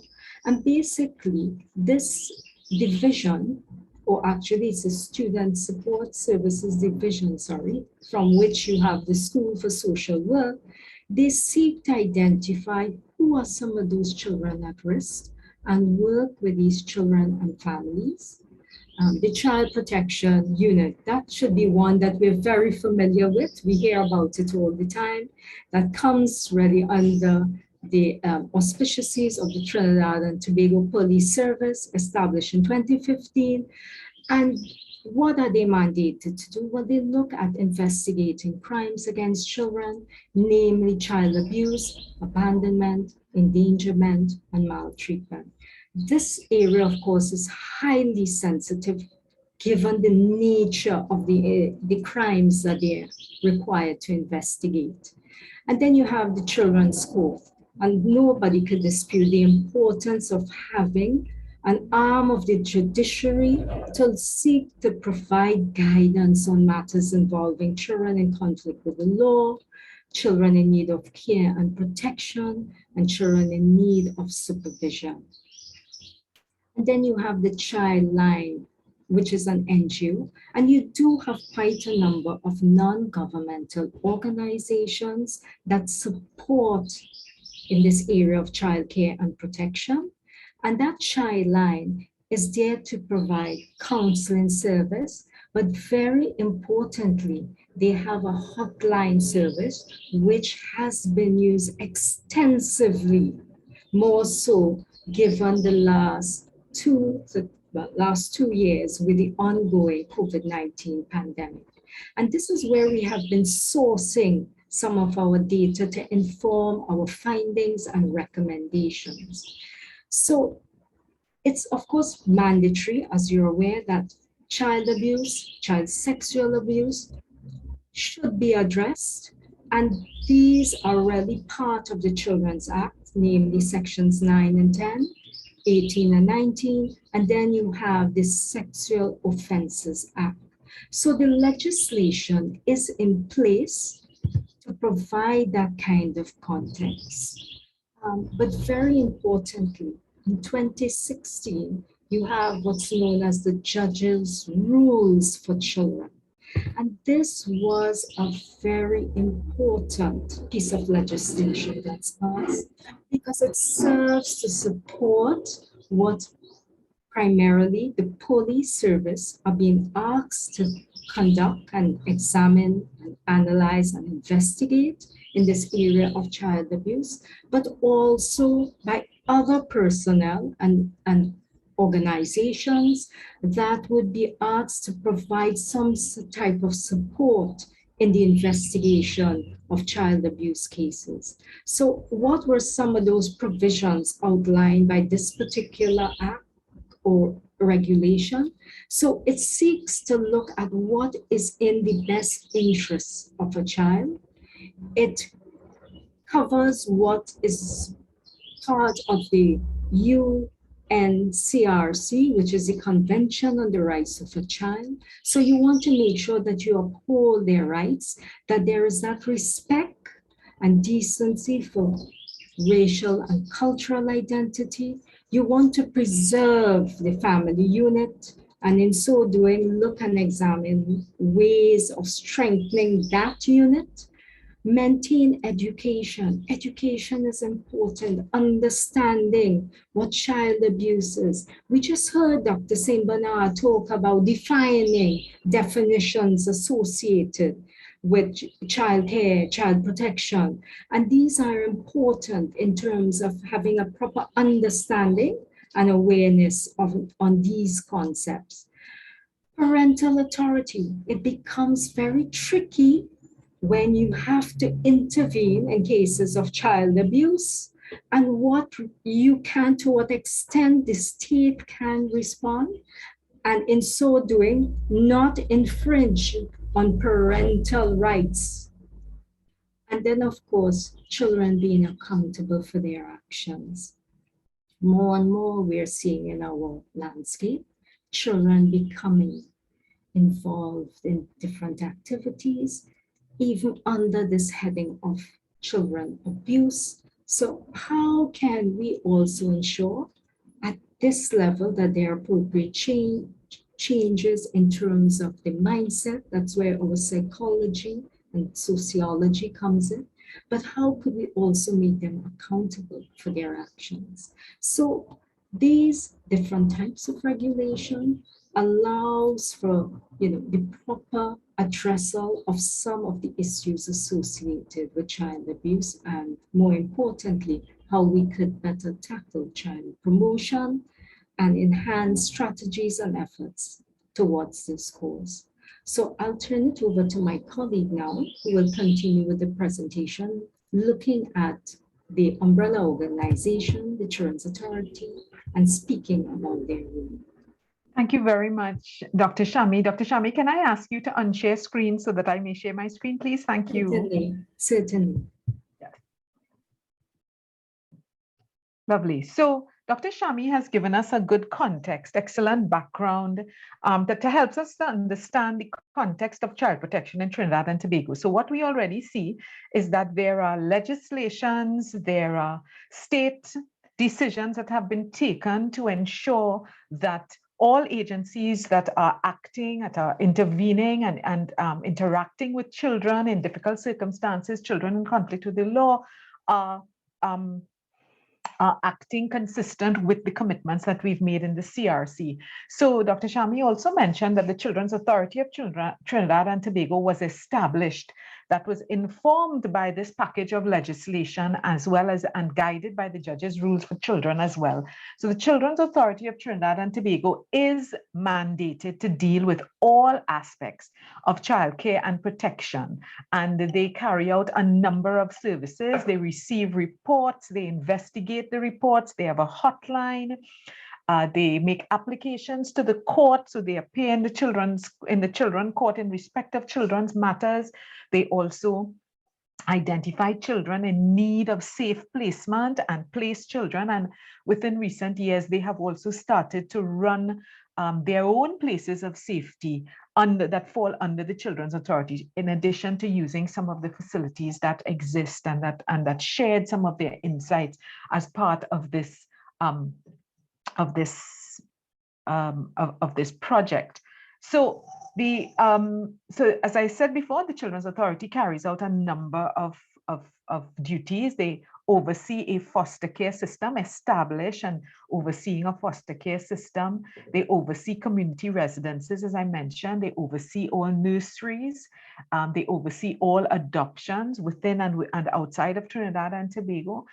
They conduct parent education and support. They also coordinate multi-sectoral collaboration around child abuse and care and protection. And of course, they advocate for the rights of children. With respect to statistics and information on child abuse and child sexual abuse in Trinidad and Tobago, the Children's Authority reports for the years 2018 to 19, that 4,292 reports of child abuse were received, and they undertook 1,733 investigations, identified 431 children in imminent danger, and 214 children were taken into care in the fiscal year 2018-19. For 2019-2020, 4,914 reports were received, 3,222 investigations were conducted, 741 children were identified who were in imminent danger, and 218 children received into care. For this time period, over 20%, as a matter of fact, somewhere closer to 25% of all investigations and all child abuse cases that are reported involve child sexual abuse. And so we do see that there has been an increase in the number of reports, an increase in the number of investigations, but of course the capacity of the authority to deal with these cases may be stretched as these numbers increase. So just to explain a little bit more about those numbers, over 23% of all reported cases to the Children's Authority between 2015 and 2021 involved child sexual abuse. And child sexual abuse was in fact the second most frequently reported type of case to the Children's Authority over that period. That's about what, a 6-7 year period. 6,365 cases were reported of child sexual abuse were reported to the Children's Authority. The Child Protection Unit reported over 1,800 cases of child sexual abuse in a 21-month period. And of those cases, 142 persons were arrested in 2020 and 166 persons in 2021. Now we are beginning to see that there may be some mismatch between the number of cases and the number of actual charges laid out of the police service, and that is certainly a limitation, and I will get to those quickly. We also want to acknowledge that the recorded figures may not in fact be a true representation of the incidence of child sexual abuse. While these numbers are alarming, we recognize that there is still an incredible amount of secrecy and silence around child sexual abuse, and many cases do not come to the formal services. We also have a parallel system of NGO service providers who are also responding, and many of those cases may also not come to the attention of the Children's Authority or the Child Protection Unit. So underreporting is a very real concern in cases of child abuse, but certainly around child sexual abuse. And we have already explored earlier today, and so it's no news. Pandemic lockdown, school closures presented a specific set of risks. Children were unsupervised, and there were predators waiting in communities for children who were outside of adult supervision. And therefore, we heard in the news an increasing number of reports of persons taking advantage of children who were in communities. Child protection services, of course, were constrained, and the limitations of short staffing. So what are the limitations of responding to child sexual abuse? And all of this information, I should also say, came from the data collected from these 24 individuals and organizations. And what we discovered is that the cases of child sexual abuse are complex. There are many different family forms, many different dynamics. We know that we have a range of family forms in the Caribbean, and those complicate some extended family arrangements, etc. Complicate some of the cases and the case dynamics, and so they take a little bit more time.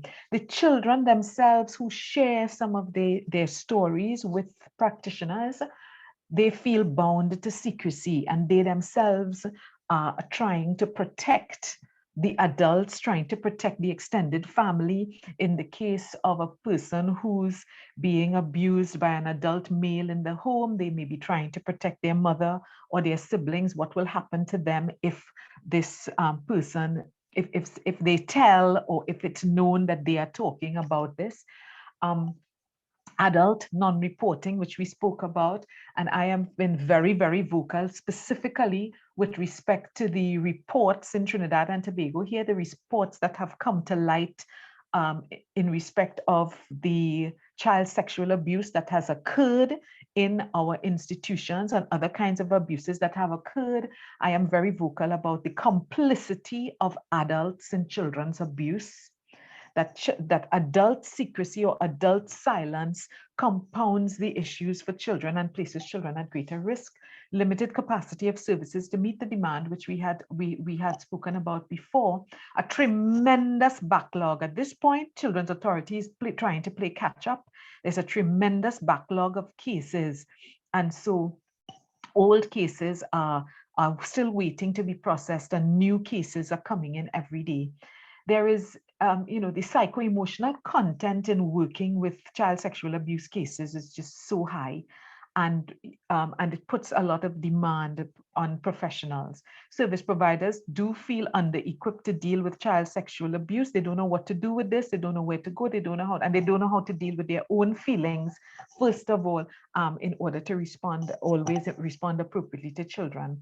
Many service providers are unregistered and unmonitored. So, as I said before, there is this parallel system that is taking place that may also be compounding the issues about, just getting a handle on just how extensive this particular issue is.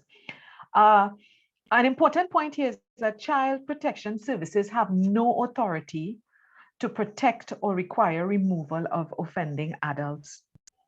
The prosecution depends on police charges. Even the child protection unit cannot, just lead a charge. There is still the criminal unit that has to lead a charge.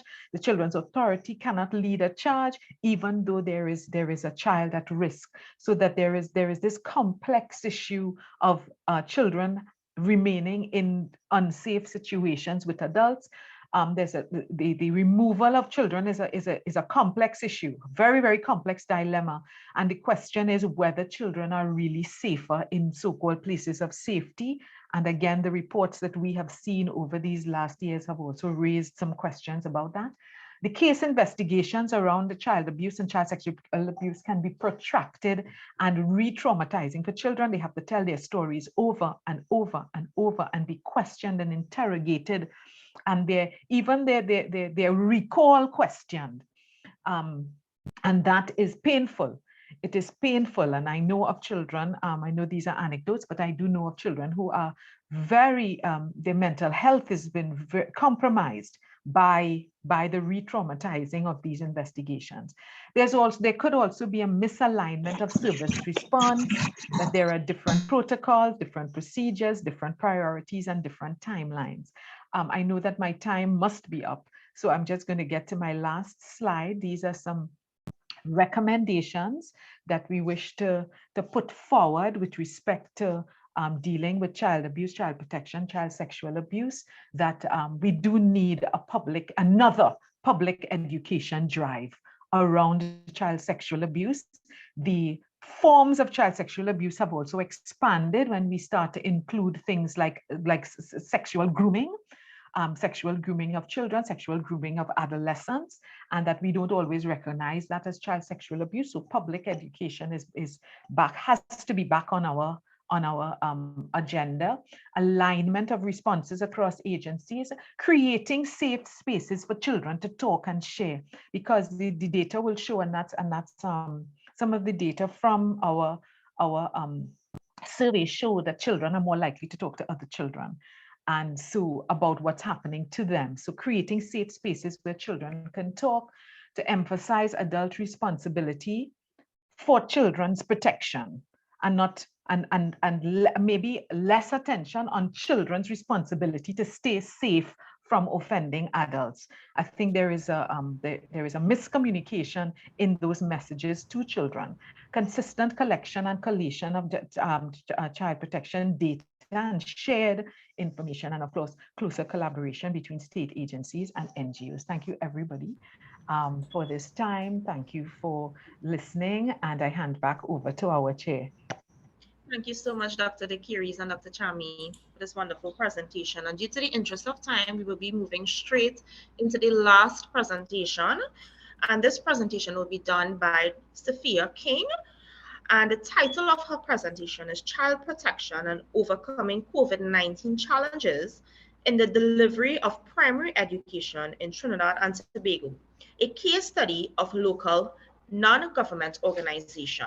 Now, Sophia King is a full-time research assistant attached to the Salesius University of the West Indies St. Augustine campus, working on the Rights for Children and Youth Partnership Project.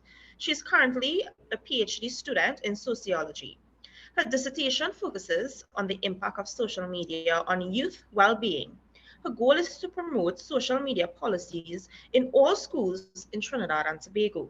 As a sociologist, Ms. King is very interested in understanding social media influences on children and youth, mental health, body image, and child rights and youth well-being using qualitative methodology.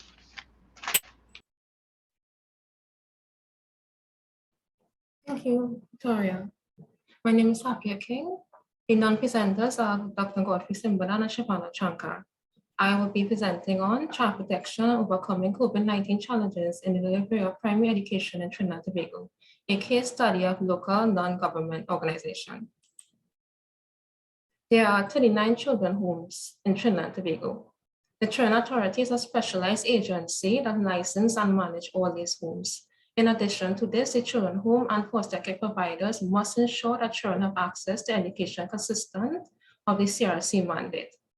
However, the COVID-19 has had a detrimental impact on the education system worldwide, especially in Trinidad and Tobago, especially the transition from face-to-face learning to online learning. In 2020 to 2022, news coverage exposed the mistreatment children were experiencing in children's residential homes, and this gathered attention in the public and heated debates, causing the government to appoint an investigation team to do a report on all children's homes in Trinidad and Tobago. In that report, in that 2021 report, the findings found that there is a failure to safeguard children in residential care institutions, that several children homes were operating without license. In addition, they found that the child care system is poorly structured and there is no mechanism for children to complain about mistreatment or abuse.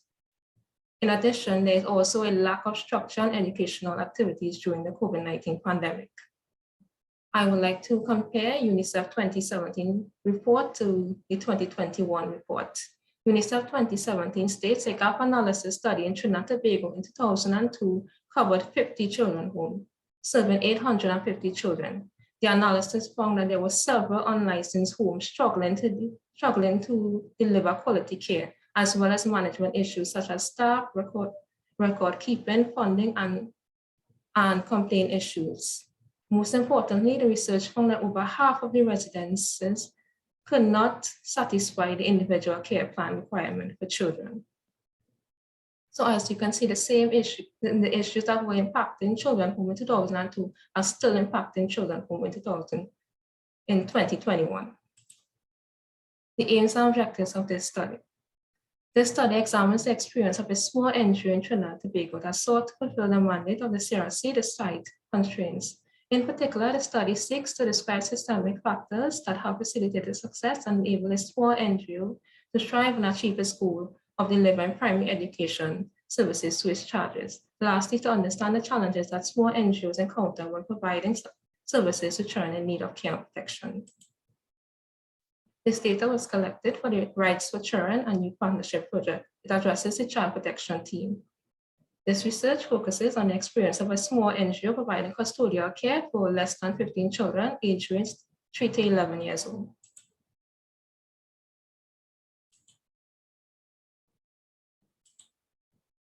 This is a qualitative study using a case study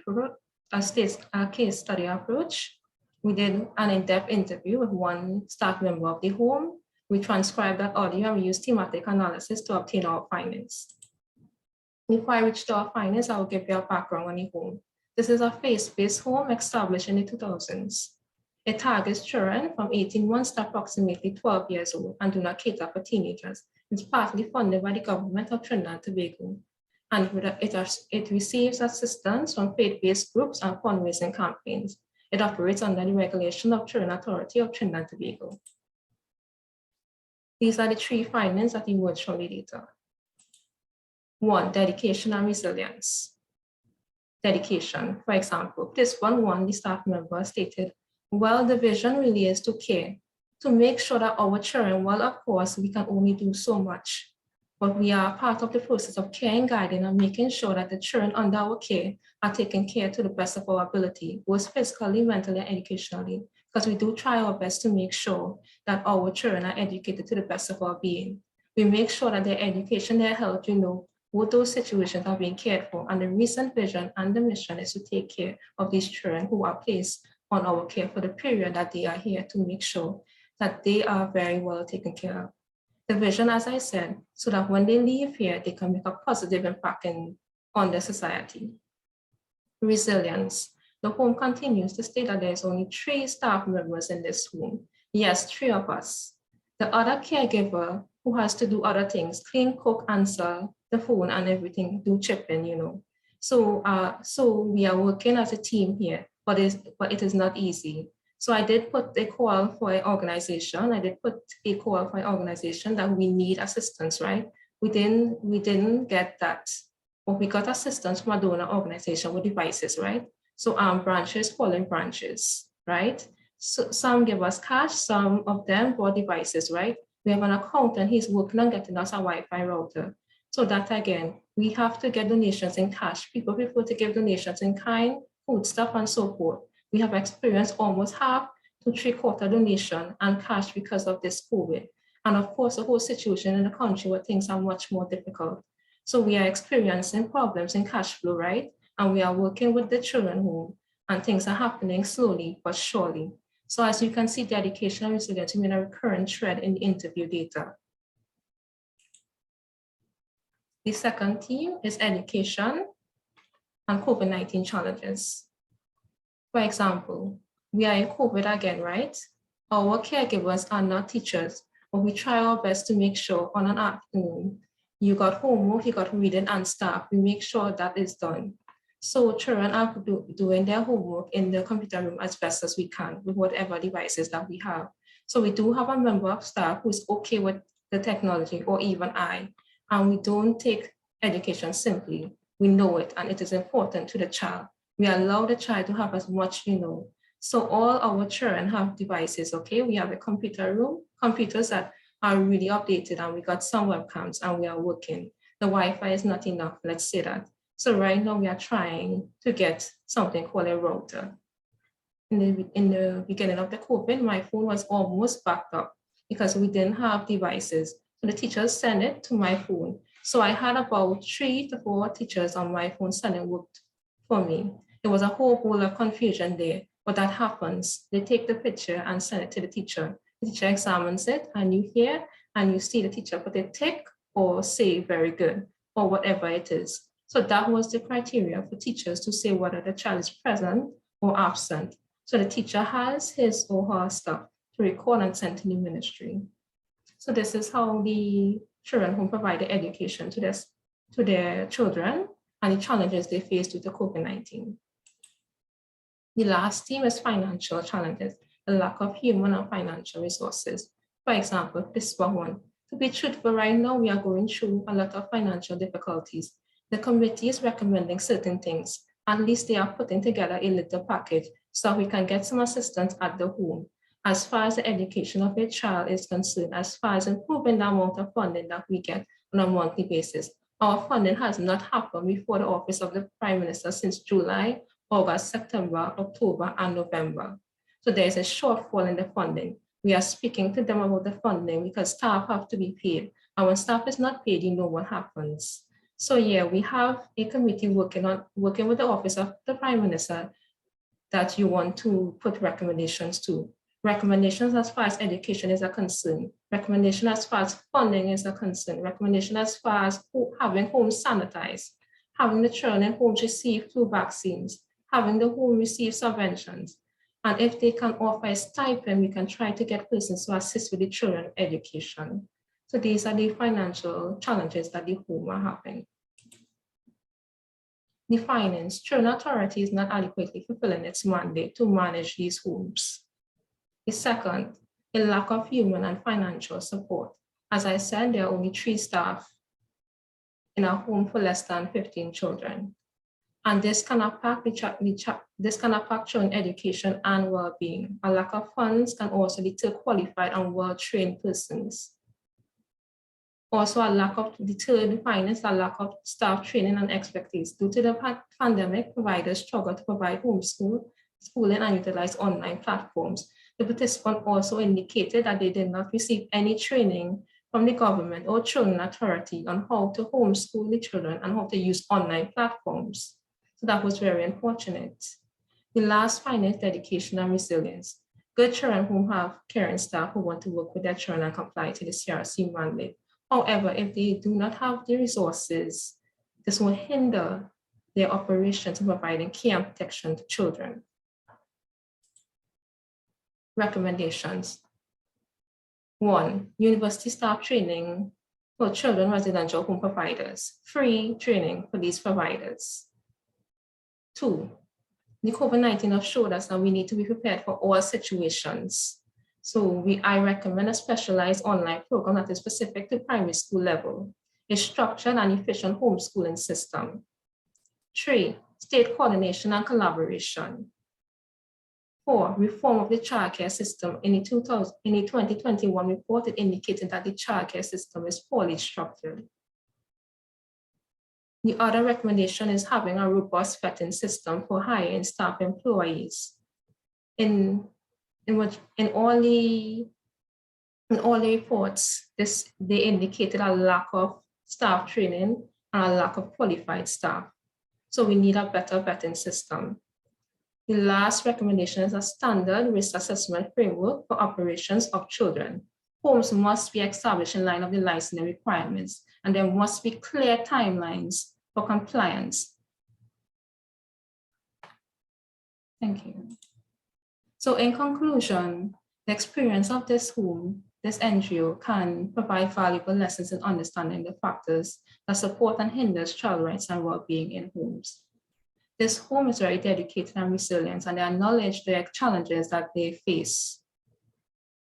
So the important note to take from this is that there are children homes that are trying, but if they do not have the resources, they are unable to truly help or assist their children. Thank you. Thank you so much, Sophia. So now we have come to the end of all the presentations, and I would like to open the floor for the question and answer segment. By the time some of you all are writing your questions, we have one question in the queue, and this is by Rodney Siraj. And Rodney, you can correct me if I'm wrong. And this question, I believe, is directed to Dr. Parada and Veronica. And the question is, how does international institutions mitigate the situation of migrant children? Because in Trinidad and Tobago, there are many illegal Venezuelan children who cannot access schooling, healthcare, etc. Thank you very much for the question. That is the $64,000 question, which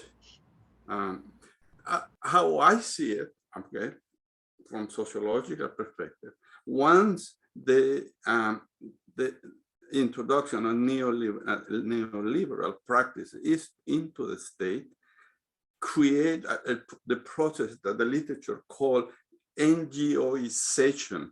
So many responsibility of the state are downloaded to NGO because the state doesn't have the capacity to do that. And regarding your question, yes, there are international organizations. Most of the leaders of the United States are present in the country, but and they're still working very hard with the undocumented people living in the Dominican Republic. If you may remember, 2015, the DR introduced a very drastic immigration law that basically any child of Haitian background was not recognized as such. They were stateless. So the international organization, my own experience with them, UNICEF, is to pressure the state to respond to to assume and be accountable of the responsibility as a state providing that. And I think, as I saw in my colleague's wonderful presentation, I think we can conclude that the state and the child welfare system does not have the capacity to meet the needs of children that need protection. So I don't know, I'm not answering the question. I don't know if you can follow up question, Veronica. I think in responding to the question, presently it is what Dr. Prada is alluding to, in that international organizations can respond to immediate needs, such as providing support and resources, healthcare, maybe education, but ultimately the integration of the child into the society which they're residing in, that can really only be done by government. So what international institutions can do is like Dr. Prada said, put that pressure on the government. And we can put that pressure on the government as well, individually, to have those long-term solutions as opposed to just immediate solutions. Because if international organizations, for example, have a mandate to help children up until 18, what happens to the child in the long term afterwards? There's only so long that that institutions can support children. So we do need the long-term solutions. Thanks for the question. Thank you so very much. We have another question by Natasha Joseph, and her question is, could you please inform me of other laws or policies other than the Convention on the Rights of a Child, Judge's Rule, Sexual Offences, and the Children's Act that affect intervention with children? And I believe this question can be directed to Dr. Parada as well as Dr. Shami and Dr. Dekiris. I will let Dr. Chami answer that question, if you don't mind, because it seems to be a little bit more Trinidad and Tobago. I mean, the judge's rule and that. Okay, sorry. Not even Dr. Chami, but I can jump in if that's okay. Oh, okay. Okay. Yeah, okay. Sure. Sure. Yes. Yes, you're there. All right, go ahead, Dr. Shami. No, you can go ahead, Karen. That's fine. Okay. Yeah. So the judge's rules for children, yes, absolutely, I think offered an important guide for how children should be treated, especially when they come into contact with the law and with the judiciary. The Convention on the Rights of the Child is the international standard. Yes, that's the international gold standard. And then the details that are enshrined within the Children's Act really do offer excellent guidelines for how children should be treated and dealt with. In addition, there are also selected regulations which have been developed by the Children's Authority to specifically to offer guidance around adoptions, for example, around the alternative care of children in residences and so on. So there are also those. So I think, personally, I don't think we need to add another one or add more, but to apply what we have, to pull all of what we have into a clear understanding of that everything is covered, all that is covered. Now, there are programs and projects which can also be created that can be influenced by, any of a number of things, by specific need, etc. But when it comes to the formal system and those formal policies and legislation, I think there's a lot. The judge's rules for children, I think there are 21 rules. Our PowerPoint only highlighted a few of them, but there are 21, and it's a very, very well detailed document to look at.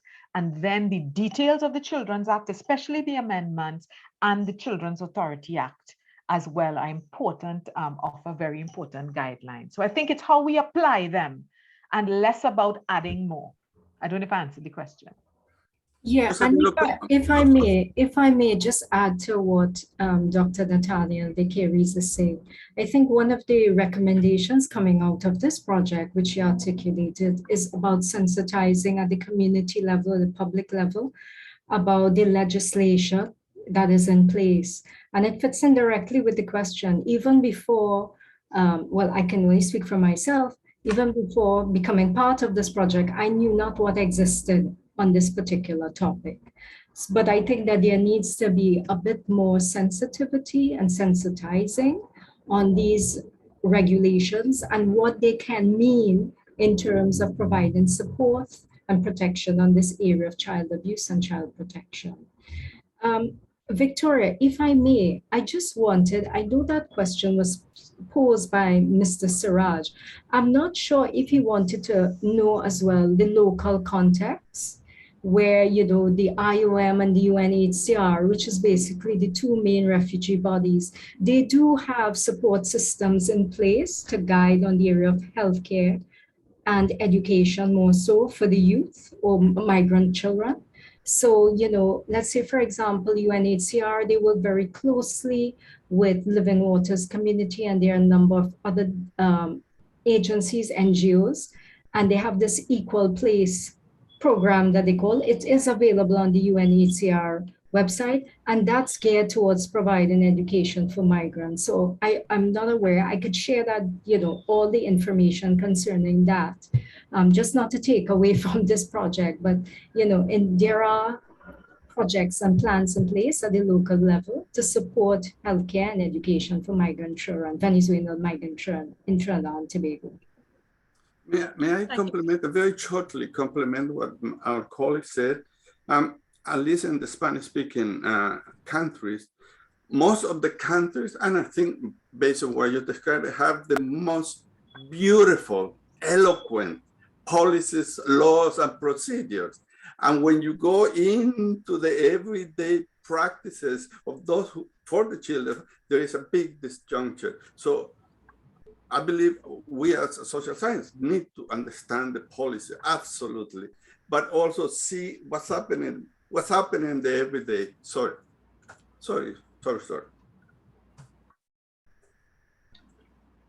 You could go ahead, Dr. Parada. You could complete your No, remark. Dr. San Bernard has a question, I think, has his hand up. Yes, okay, if I can jump into this discussion, it's kind of out of my remit in a kind of way, but I think it's an important issue nonetheless. And I felt compelled to perhaps, you know, offer a suggestion, because immediately I am thinking of, you know, immigrant populations in international spaces such as Canada and the United States, and, you know, how they operate in terms of making an industry out of their professional engagement. And as I listen to the discussion, I don't know if I'm already, you know, talking about stale milk, but I immediately started thinking about an organization or department such as the Institute of International Relations on the campus here in St. Augustine, or perhaps even the Faculty of Law, and to what extent, you know, individuals doing research on human rights issues and how human rights issues dovetail with international law, and how international law dovetails with, you know, domestic legal prescriptions and declarations and so on immigration matters. And I think all of this, at the end of the day, dovetailing in terms of, you know, meeting and satisfying the rights of human populations, whether they be children or other determined groups. So I think, you know, in and of itself, you know, a discussion like this opens up a whole new area of research, if it hasn't been already embarked upon, to really get to understand these issues, because at the end of the day, what we are seeking to accomplish are just societies, and the only way we can embrace just societies is if, you know, we are aware of what's going on in other parts of the world by virtue of understanding international influences, and at the same time seeking to bring redress to a lot of the ills that prevail in our domains that work against, you know, promoting and supporting the rights of children and young people, especially those who find themselves among groups of undocumented migrants and others who may have migration issues being applied to them. So that's my thought process on it. Thank you. Thank you so much, Dr. Saint Bernard. We have room for 2 other questions, which I have in the queue here, and it's to Dr. DeCaries. Is there any legislation being suggested for providing more seat for the authority, and would you suggest hiring retired professionals such as social workers, police officers to help meet the need for more staff, even if it means on a part-time basis? The Children's Authority is a huge organization. I don't know how many of us really appreciate the sheer size of the Children's Authority when we look at the roles that they play and the and all of the mandates that the Children's Authority have. They are accountable, they are responsible, they are the, you know, it's all about the Children's Authority. So the Children's Authority Act offers a very, very good guide for the work of the Children's Authority. I do think because the authority was kind of prompted by the package of children's legislations from 2000, initiated in 2000, but the authority itself didn't get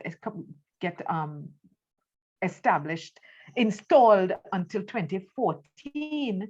We're still in the very early days of trying to figure out, you know, how to work and how to operate in this space. The Children's Authority has suffered from very high turnover. It has expanded and contracted. The COVID-19 pandemic has affected its workings. The economic crisis has also affected its workings. And so the idea of employing retired persons on a contract basis is an important one, but let me also say, and I make no apologies for sounding, if I come across sounding like a big whip, but I think people who are interested in post-retirement work need to also be committed to retooling. This is a different time, a different space. We have a different kind of understanding of children's needs, understanding of these approaches. We can't expect to come into services as post-retirees doing things the same way we did them before we went off on retirement. And so as long as we committed to re-educating ourselves and retooling ourselves and becoming, you know, comfortable with the online systems and how those work in our benefit and against us sometimes, and building team and building collaboration with younger people, because that is a complaint of younger workers or of older workers, that the younger persons don't always recognize the skill and the contributions of older persons, and that, you know, that older workers don't always see younger people as bringing the same kind of value as they do with experience. So there's a lot of interaction issues that need to be reconciled, but we all have to come with an open mind, expecting to do things differently. Thank you so much, Dr. DeCaries. We have one last question, and this question is, could the presenters on the institutionalization, that is the group homes, indicate whether any programs were identified and if they were successful? Very quickly say, well, the fact that they are receiving children unprotected is successful in itself. There are international organizations, SOS, Plan International, have their own systems that support the children. That can be considered successful. The thing is that those group homes and those residential or alternative care are supposed to be for crisis, but they become long-term within the child welfare system. Group home, they are supposed to be between 1 week and 3 months until they solve the problem. Children have been over there for 5, 6, 7 years. So it's sort of they're good for the crisis, but there is a lot of limitation in terms of maintaining, supporting, and graduating those children that are in the system. Yeah. Okay, thank you. Go ahead. Yeah. Go ahead, Dr. No, that's fine. That's fine. Thank you. Thank you so much, Dr. Parada. And we have come to the end of session 2 for this afternoon. And before we exit, I just want to say a few words. It's much of a cliche, sorry, as it is a misconception that youth are the world leaders of tomorrow. You know, we often say, yeah, they are our future. They are future leaders. And we often delay the process of youth and child development when we say, you know, they are our leaders of the future. I want to correct you. They are, in fact, our leaders of today. And I just want to say that and reinforce it. They are, in fact, the leaders of today, because children eventually become youth.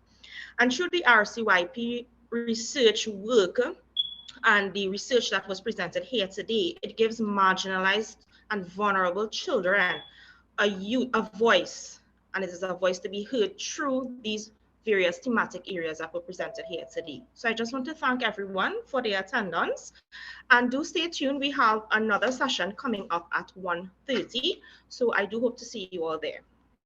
Thank you very much for sharing. Bye-bye. Thank you very much, Victoria. Bye, everybody. Thank you, Victoria. Bye. Thank you, Victoria. Victoria. Bye-bye. Thank you all. Thank you. Great panel. Enjoyed it.